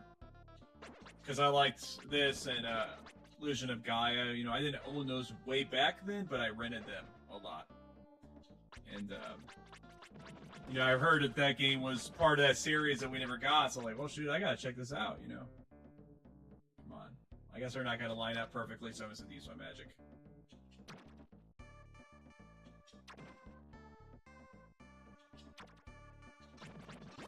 Okay, he died at least.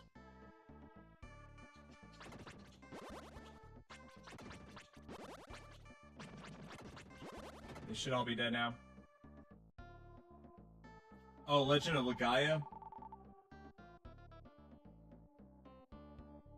Crocodile.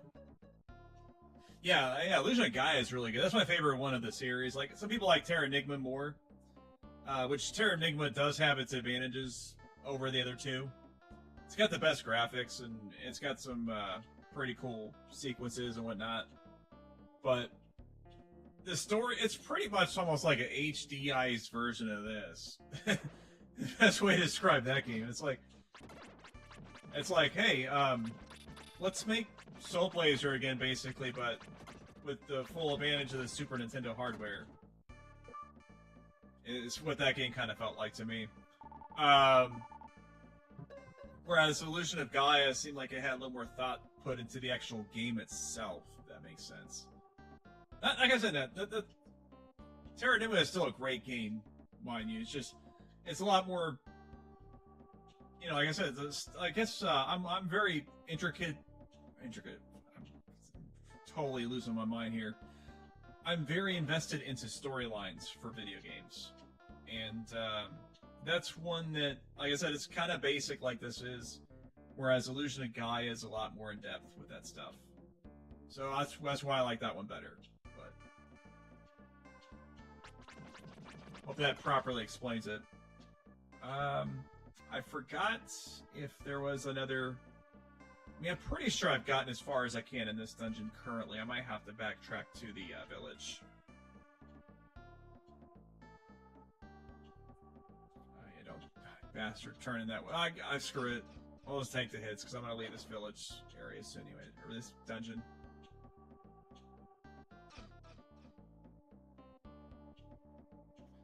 They're only taking 1 hit point off, so...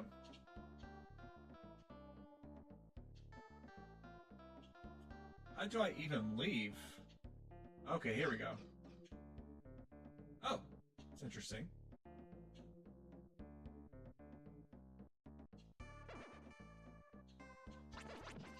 Okay, I can't hurt those guys. Cool.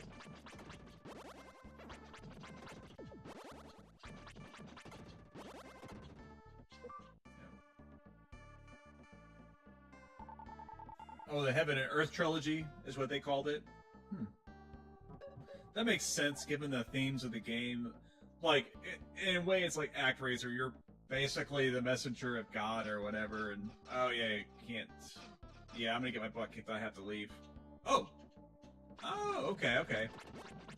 I thought maybe I had to have some kind of item to safely cross it. I just have to be patient. Cool.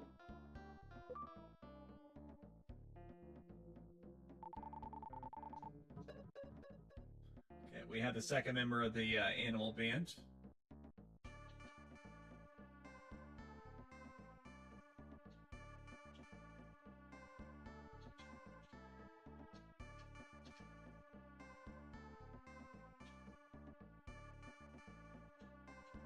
Ah, crap.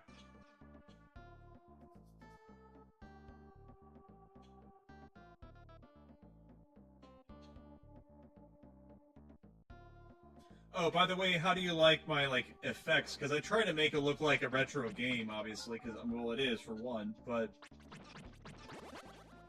I just kind of like the aesthetics of scan lines and all that good stuff. And I don't have a CRT anymore, so... Just anything to kind of make it a little more retroized. And I think it looks great with it running in high resolution, because the scan lines will turn out a lot better. A lot of people run these games only 720p. I'm actually running it in 4K, but the stream's at 1080p. When you run it to really high resolutions like that, it actually does quite good.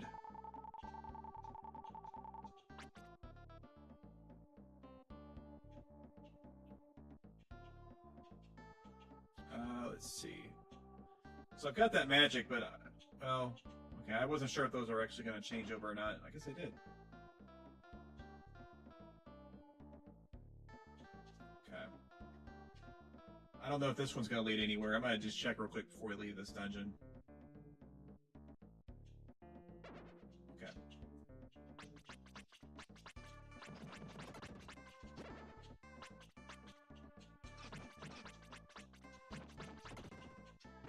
Not too concerned about the hits, because get ready to leave this dungeon anyways.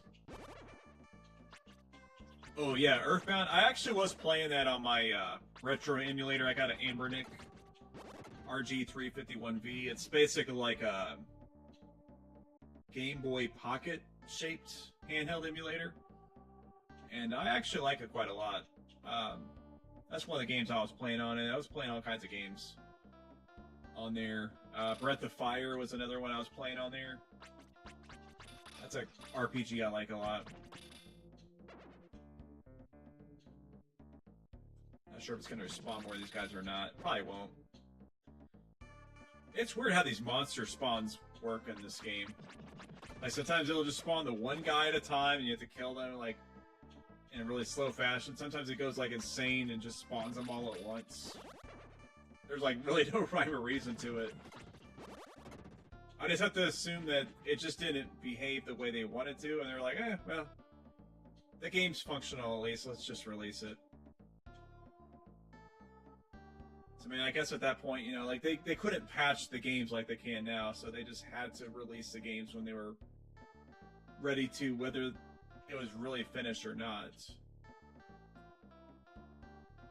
And then, of course, I guess if the game was in a bad state, they would delay it, but... or cancel it even. A lot of games get canceled back then. I mean, it seems like everybody's like, oh, games getting canceled all the time. No, that happened back then, too. It's actually a pretty commonplace thing. Sometimes some really weird reasons, too. There's some really cool games that got canceled.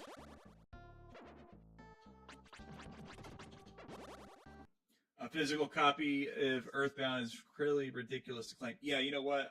I'm kind of an idiot in that regard. Because my ex-wife, for whatever reason, she wasn't a gamer, really, but she liked that particular game to some degree because it had, like, these elements of, like, going into towns and exploring and talking to people and stuff like that. And, yeah. But anyways, I bought the game back in the day, and I paid, like, $80 for it. It was still kind of pricey, but from then, you know, it was early into our relationship. And you know how much it's going for now. It's crazy. I don't have it anymore, obviously. I mean, you know, it eventually became my copy, and I did sell it and made a profit on it, but not nearly as much as it's going for now at the same time. Like, I think I sold it for like $150 or something like that a couple of years later. Yeah, it's ridiculous now how much some of these games go for. I really don't condone it myself, but I mean, it depends on what people are going to pay for it, right? You know, they wouldn't go for that much if people wouldn't pay that much. It's only what it comes down to. So, and at that point, it's like, hey, do you value having that actual physical item that you could play on the original hardware that's the original genuine article, or does that really matter to you at all? And for me, it doesn't really. The only way it would is if it was like a childhood copy that I actually owned, which I didn't really own any RPGs on the consoles back then. I always had like RPGs on the PC because they were just so much cheaper and easy to get a hold of for whatever reason. Okay. I can actually go quite far in this dungeon without having to backtrack in the village. That's weird.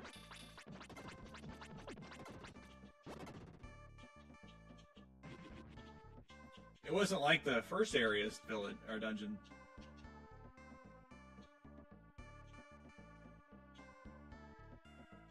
Yeah, well, yeah, hindsight's 20/20, right?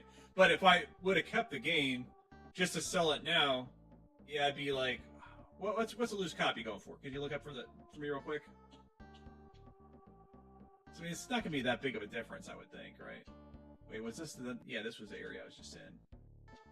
Shoot. I think it was. Yeah, it was, because, I mean, that obviously wouldn't be closed, so it wasn't here before.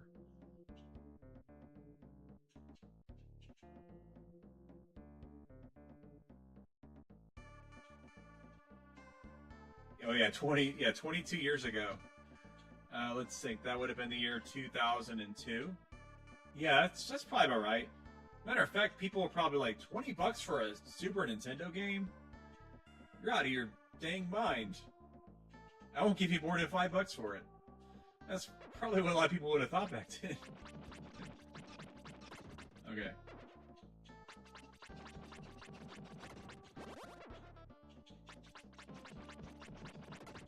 Yeah, I'll get you a couple of McChickens. for that Super Nintendo game. Yeah, 350-ish. That's about right. I mean, you think about it, it seems like it's a high value, but it could be a lot more. That game wasn't actually that uncommon. Like, that's a misconception about the game. It wasn't like a huge seller or anything like that, but Nintendo put out a crap load of copies, and it actually was on clearance at one point. Oh, okay. Yeah, rafts made from the branches of trees in Greenwood.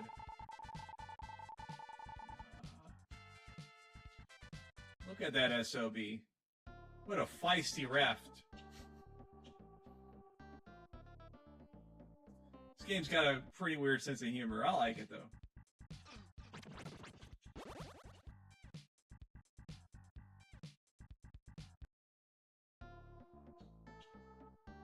Yeah, I don't know what the exact count was, but it was 6 digits worth of copies, for sure.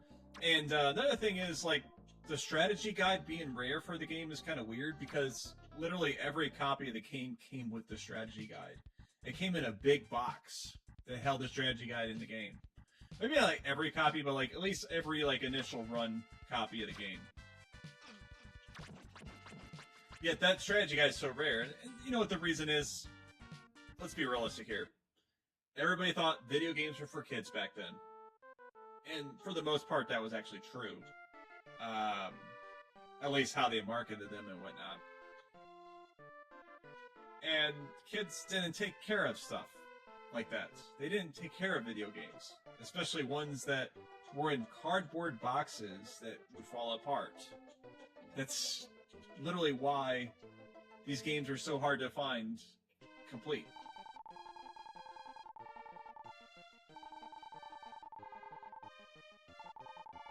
And then now we're going to have a problem where in the future, like when people want to be like, hey, I want to buy Nintendo Switch games when I was a kid, and I'm like 30-something years old now, and I want to collect these Nintendo Switch games, they're going to be rare for a completely different reason. They're going to be rare because, oh, look at that. Nobody bought physical copies of those games. They downloaded them online. So, yeah. Exactly. I was guilty of that too. The only time, like, during that era, the only console, like, before reaching adulthood, the only console I really kept my stuff for was the Sega Genesis. And that was because those plastic clamshells were pretty kick-ass, you know. It was like the whole, like, Disney VHS tapes. They had those really nice cases compared to most VHS tapes. People kept those. And I guess, like, VHS tapes, find them in a box, a lot more common, because it is more adult-owned stuff, I guess, but...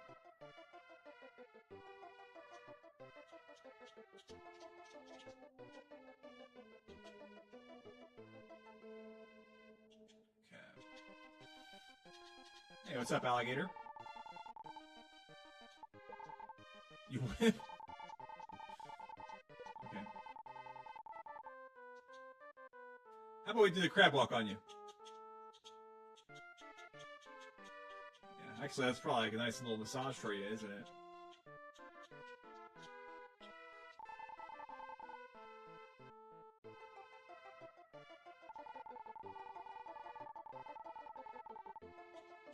Okay.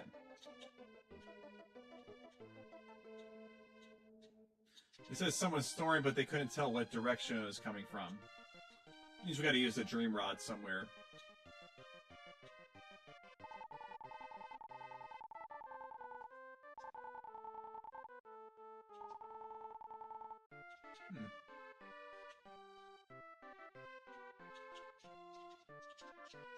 Oh, yes. It's,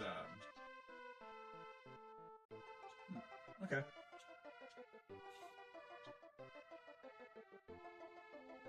Yeah, 4,000 is the smallest number of carts you can order from Nintendo. A lot of limited print publishers just print that many copies, and that's it. Oh, yeah, for the Switch. Yeah, that's something to consider, too. Matter of fact, there is a, okay.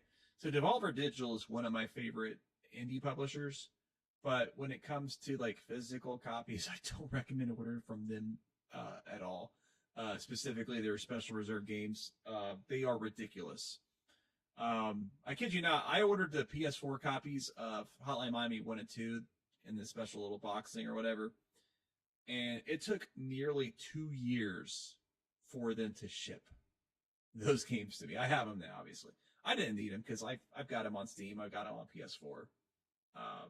But yeah, it's ridiculous how they did that. Craziness. Yeah. But anyways, the point of that was one of the games they released is actually one of the only Switch games that is physical only. Like, for whatever reason, I don't know how they managed to do this, but you can't find the game on the eShop. It just does not exist. It never existed on the eShop. I think it's called Demon Throttle. And it had like a limited print run too.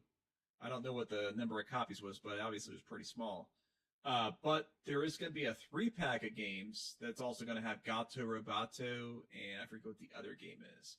But it's going to include that Demon Throttle game. I'm thinking about possibly buying that just because, like, it's Devolver. I like their games a lot, and so why not? But they have the pre-order on Amazon, so it's probably not going to be quite as limited as doing it through that special reserve games. So that's something I'm interested in for sure. Yeah, let's see the menu.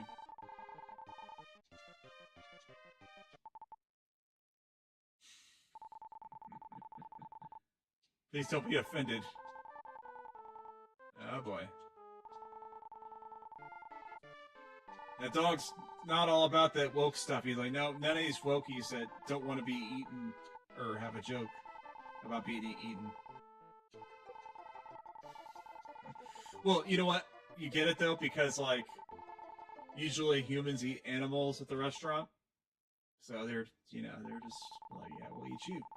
It's our turn. Yeah. Good times.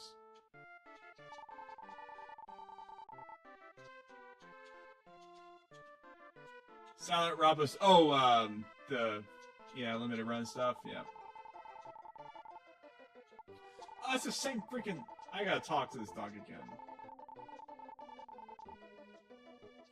I do like how the music just stops and it gets like all dark for a second there. It's great. Okay. So there's this small hole we haven't been to yet. No, you didn't get me. Let's give them their try, though. Or her. Okay, there we go. Good job.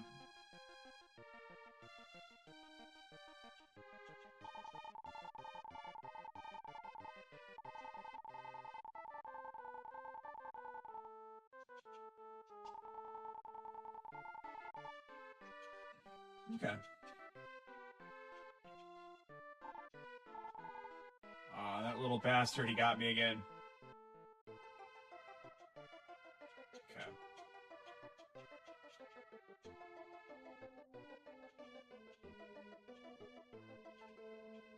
Alright, let's talk to our little stage performers here.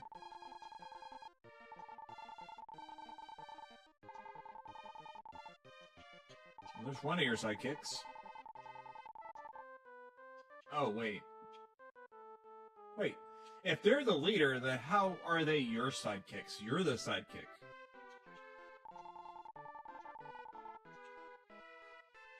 Okay. Now that we've got the, what was it? The seeds. We can give that to the squirrel. Maybe they'll give us something useful. Okay. The Psycho Sword. Nice.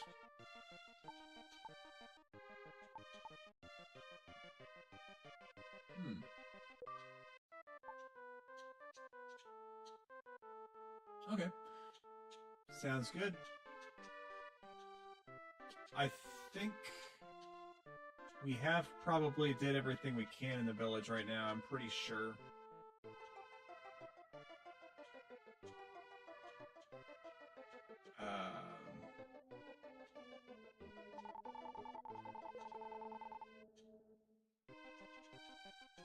Maybe not, though. Let me talk to these people one more time. Or these people.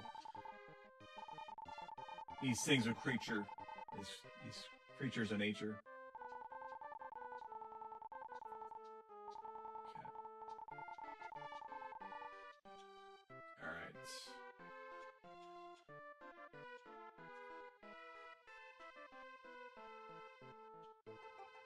Guess it's just time for us to go back to the dungeon.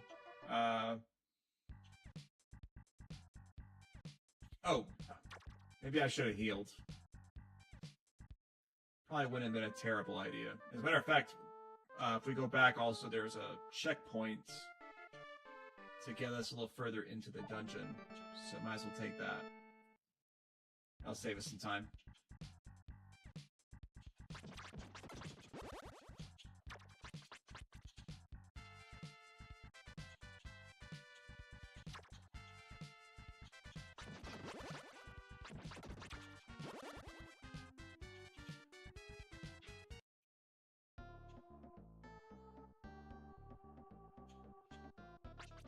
It mentioned that invincible enemies are paralyzed. Okay, that's good to know.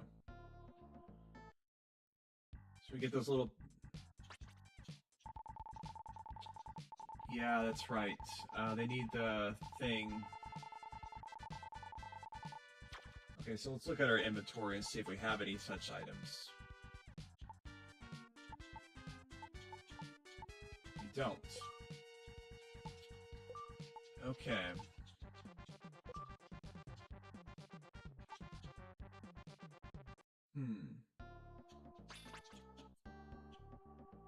Well, I guess we'll press on this dungeon, see if there's anything I missed.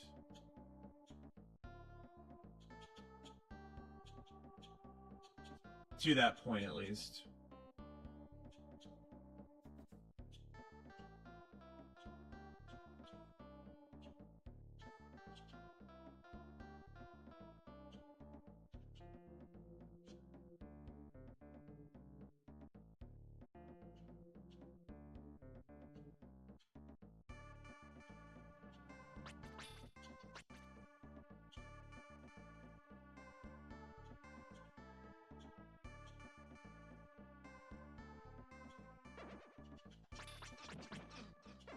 Yes, there was.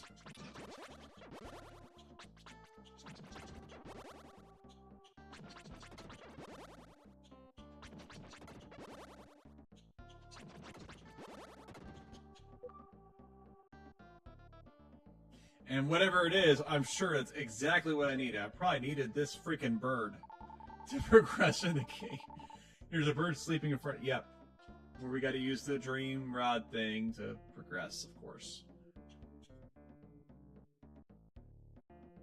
That is one of the annoying things of the game. Sometimes it's like a little annoying to figure out what you actually missed in the game.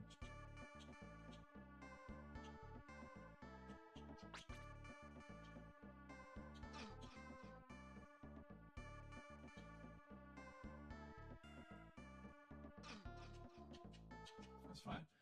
So there's the one monster layer main, which I think refers to the those things that we can't kill, obviously. So.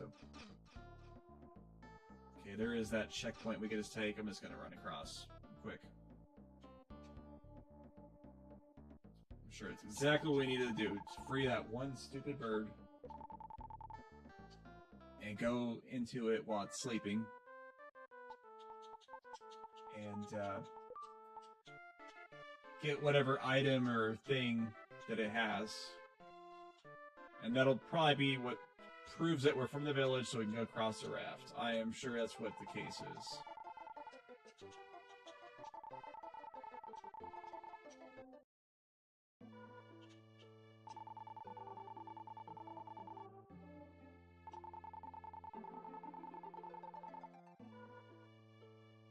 Okay.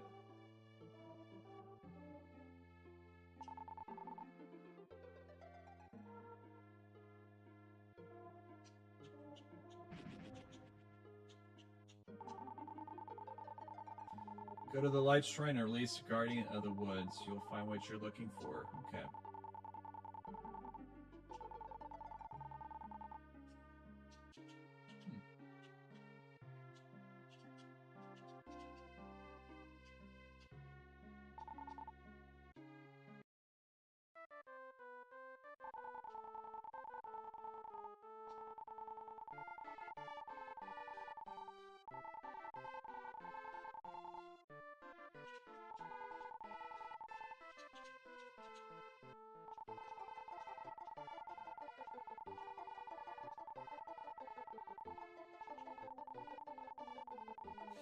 Okay, so now that's... I think we have to go to this small hill right here, because they mentioned something about the bones.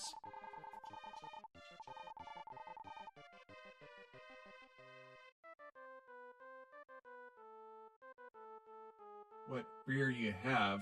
I'm not sure I know what that means.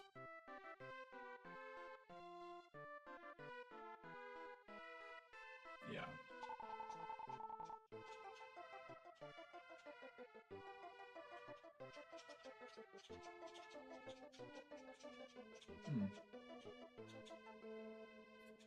I don't know.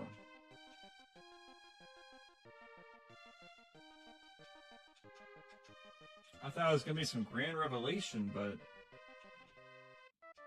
Oh, yes. Okay. Because that was the dream sequence. Yes, okay. Awesome.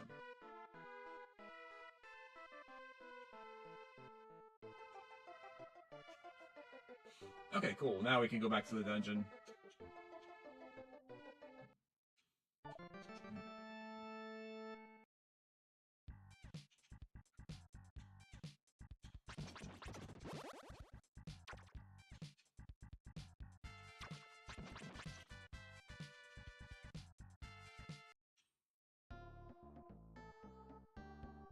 Oh, yeah. Oh, shoot. Silent Hill's, like, ridiculously expensive right now. It's like $150 or something like that.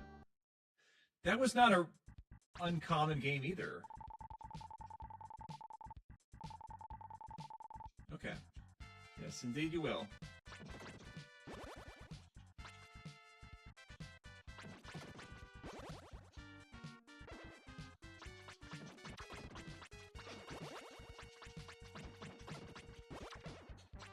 I mean, it didn't sell like the same number of copies as like Resident Evil or whatever, but yeah. I think a lot of the time with those particular games, like if they don't get like a proper re-release or anything like that, that does affect the prices quite a bit. Because like Final Fantasy VII, that was one of those games that, for whatever reason, it costed a lot of money a while back, and now it's not very expensive. And it's because it was actually a really common game. It was really stupid that it cost as much as it did.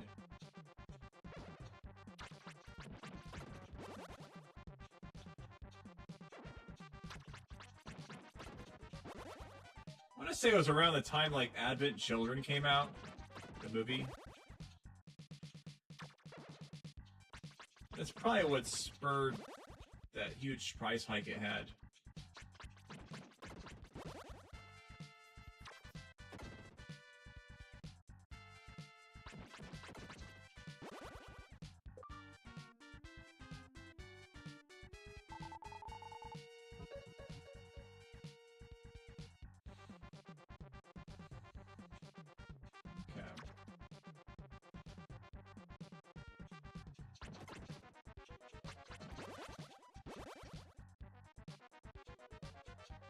Ah, okay.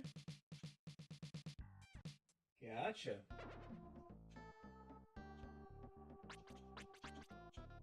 Okay, those are barricades. They're not gonna hurt me. That's fine.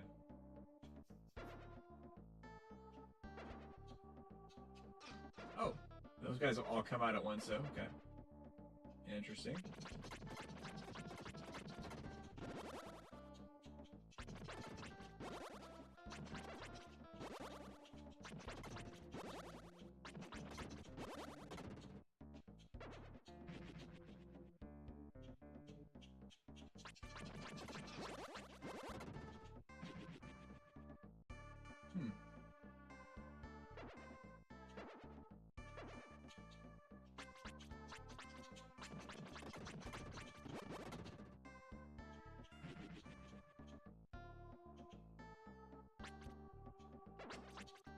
Okay, those are invincible enemies, okay. Oh, for like Final Fantasy VII?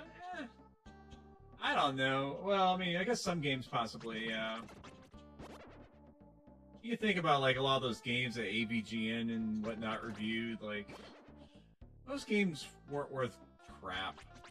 A lot of them. But, I mean, NES stuff's gotten a little bit cheaper over the years. It's just like, the people that, like, really care about collecting that stuff, they're kind of aged out of the group now. They're not really collecting that stuff anymore. Not like they used to, anyways.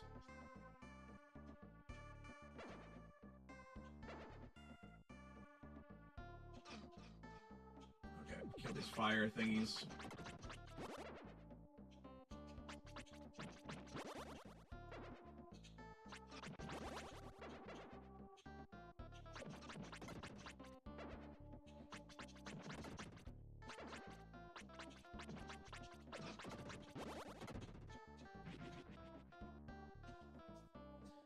I should be a little more careful with my attack patterns here. I'm just letting the enemies run right into me.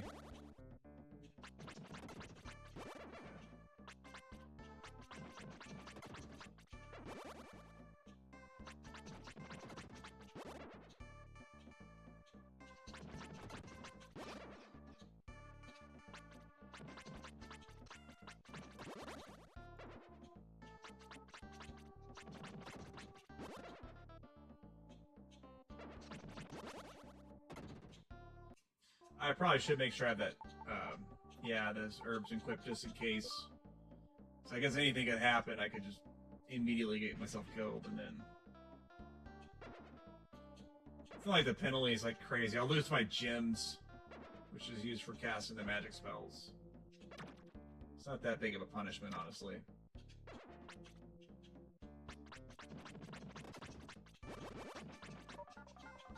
Oh, plus I gotta level up too, so that's cool.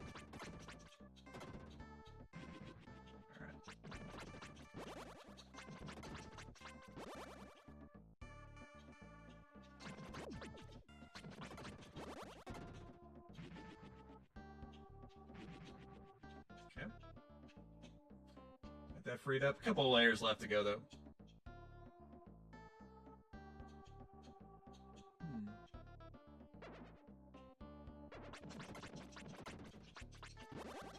Yeah, right now, it seems like the hot thing is Xbox 360 and PS3. Like, the prices on that stuff's what's going up right now. I've actually started collecting 360 games again, like an idiot. Not much, but, like, I'm actually like keeping my eye out for them, you know. But I'm very specific about it. I'm looking specifically for games that were never released on PC or you can't get readily on PC, you know, like they're not available on like Steam or GOG or anything like that. Those are the kind of games I'm looking for specifically. So I'm not too interested if it's not one of those games, you know. And if they re-released it later, like the Halo and Gears games and that kind of stuff, I don't really care. You know, that's not something I care about. Because I can easily replay those elsewhere. I mean, you can emulate too, I guess, but emulation's still got a ways to go with that stuff. So, okay, this is kind of weird. Oh, the light source is the ball. Okay, that's kind of cool, actually. Now I just realized it. That's interesting. But those don't offer a light source, which is kind of weird. I don't know, maybe a little too much for the old SNES to handle without, like, a chip set.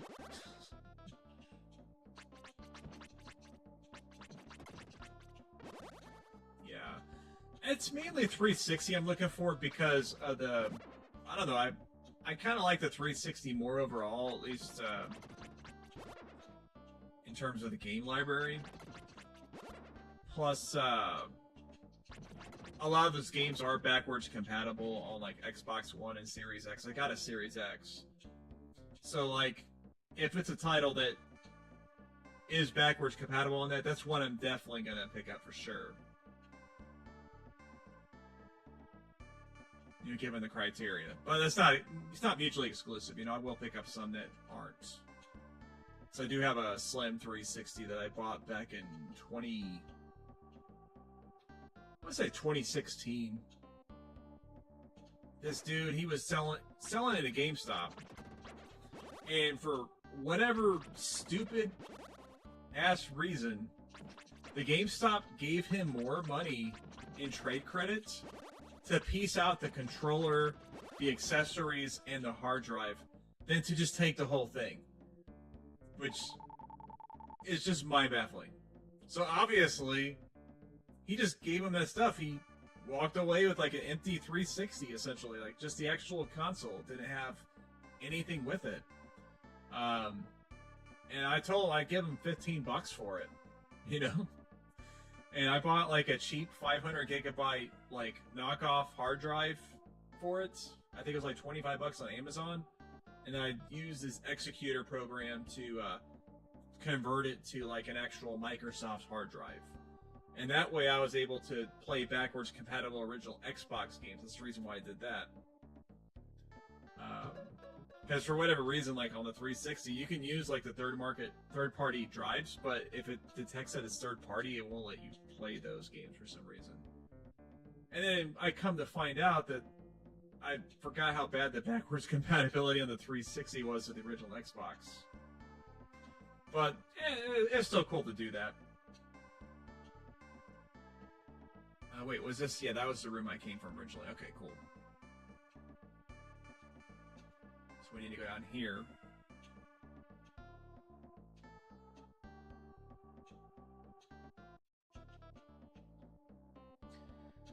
But yeah, that was back in 2016. That was after getting out of the 360 entirely in 2014, but I don't know, I had a weird... I was just like, you know what? This cheap. I already had a 360 controller that I was using for PC, and I was able to buy like a power adapter thing for like $10. So I was like, I have like a plate 360 system with everything for like $50. So I was like, that's not bad, you know. And it's a slim model too. I was like, I'm not got to worry about this like red ring and like what I used to have. So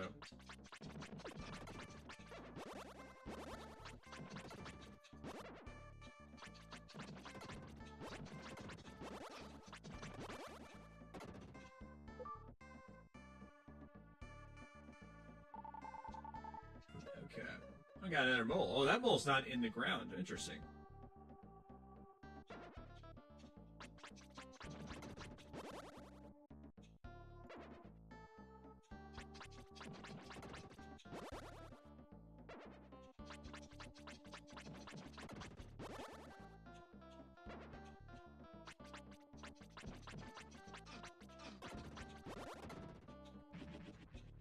Okay, so we got another checkpoint for the dungeon. I'll press on just a little bit to see if there's any more. We can kill these ghosts, I guess.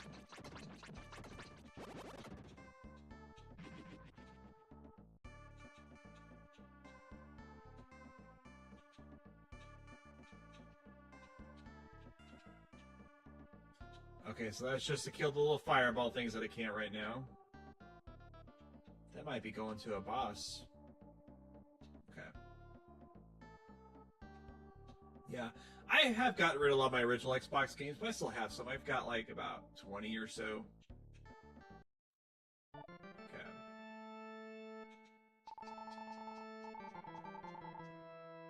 I guess we'll give this boss a try. Maybe I can kill it.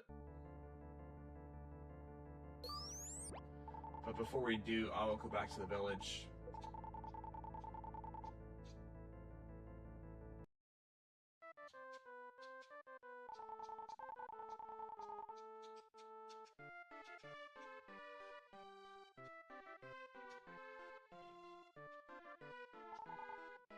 Oh yeah, I forgot about that deer.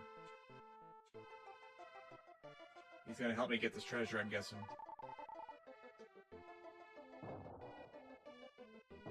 Oh, never mind.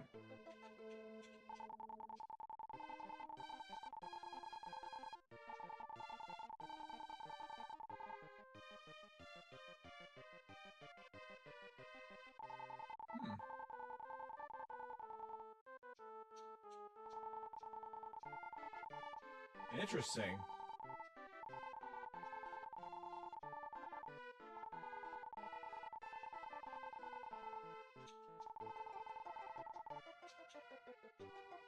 I'll have to keep an eye out on those. PS2, PS4, yeah.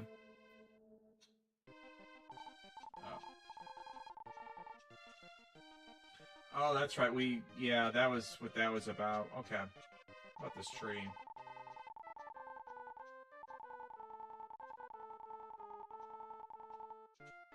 Okay.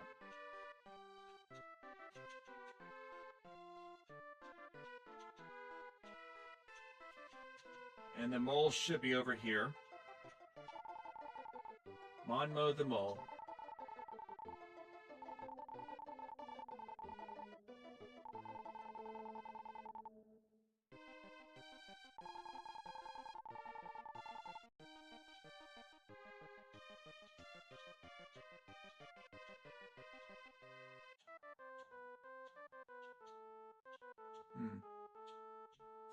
So it's going to be a mole hill that was not occupied.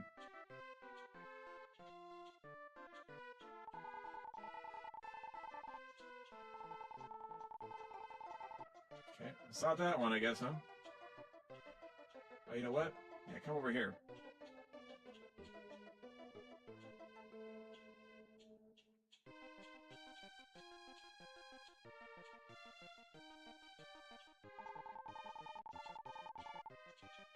Not this one? Okay.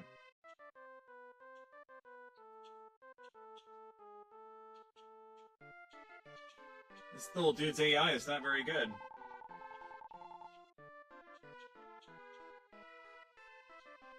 Was there any other holes?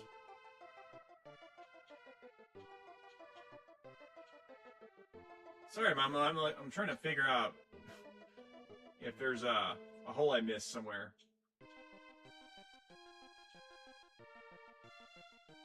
Oh, there you are. Yep.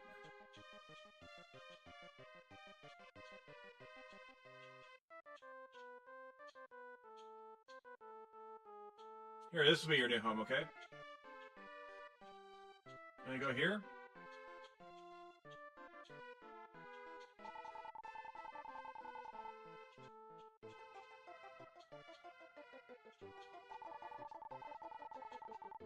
Is that not it?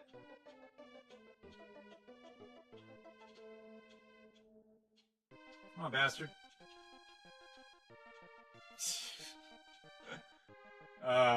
Donkey. Alright, I know how pathetic it is. I'm gonna look this up. I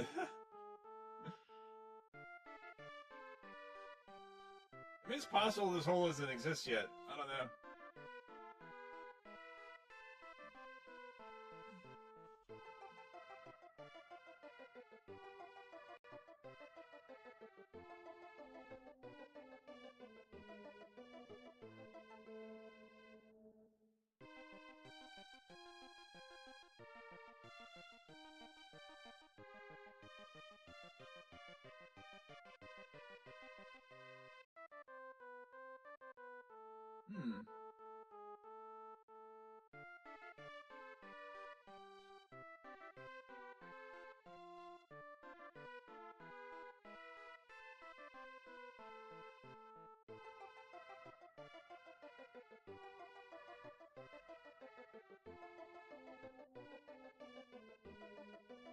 Okay.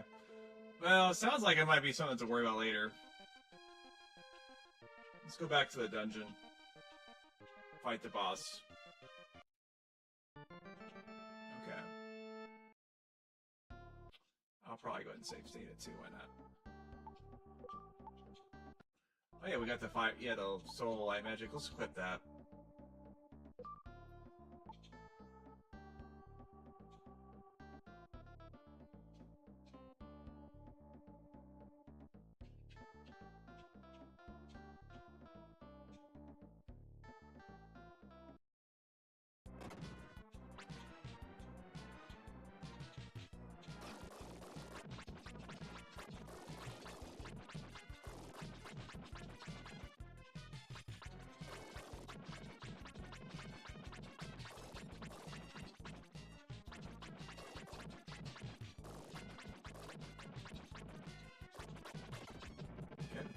That's one down. I think two more to go. Oh, different attack patterns. Okay, cool, cool, cool. Oh wow, that one. Oh, they do a lot of damage. Wow. Okay, good. I had the herb equipped. I was worried about that.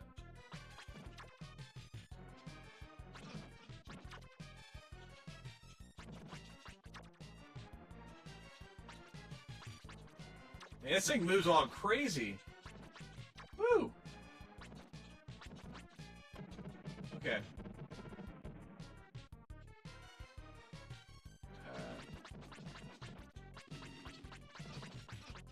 Ugh. Okay, hold on. Oh, the magic doesn't hurt him. Oh, shoot. Ouch. Okay. Alright, now that I know about all that, let's try that one more time. And then we'll probably call it a stream after that, I think. And getting 2 worlds done would be pretty nice. This game's a little shorter than I thought, possibly. Okay. If I don't screw up on this one at all, I'll be fine.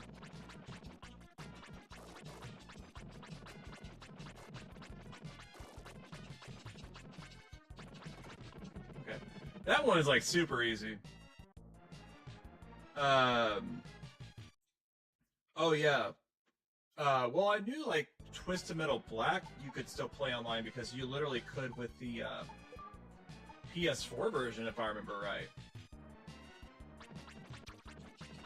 Wait, that's really cool, though. I have seen people play, like, Resident Evil Outbreak online. That'd be one I would be interested in trying, even though I'm not a huge fan of that style of Resident Evil. It's just never a game I got to play, so... Oh! Here we go, found an exploit. That's easy enough.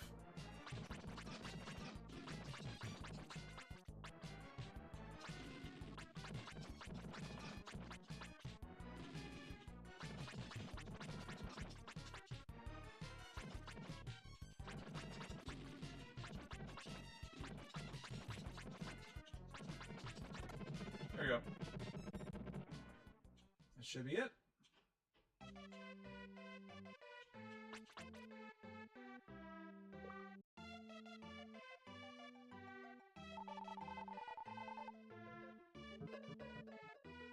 Alright, the big tree.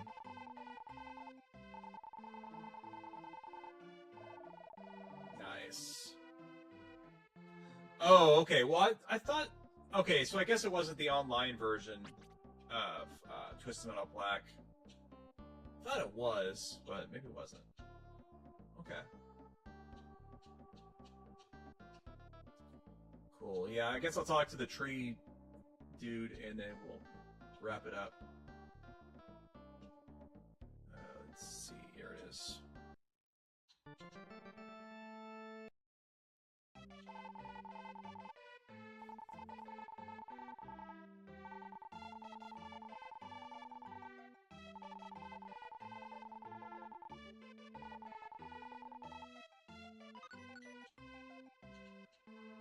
Buried something near my roots. Wait, is he just talking about, in general, the, Probably. I guess we could just talk to this mole down here, though, just to be sure. Wait. Oh, I don't have that. Okay.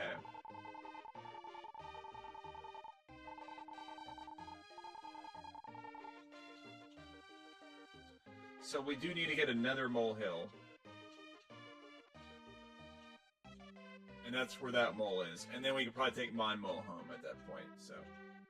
Alright, cool. We're gonna call it a stream, I think. And, I don't know exactly if I'm gonna revisit this game again next Wednesday or play something else. I'm not entirely sure. Or I could even mix it up, because I did, Medieval Monday. I played, Tunic. And I guess I could, I don't know, we'll see. We'll see how it goes. Jack X Combat Racing on the PS4 won't let you play online when you still can on PS2. Yeah, man, that's so interesting. You know, I don't think I ever played a single game online on PS2, because I didn't get into online games until the 360. And that's because I didn't have the internet to handle it until then. At least as far as the, most console games. I did play some Dreamcast online. because that actually supported dial-up internet, which is what I had back then. But all right, we're gonna call it a stream, guys. Thanks for watching. Thanks for tuning in.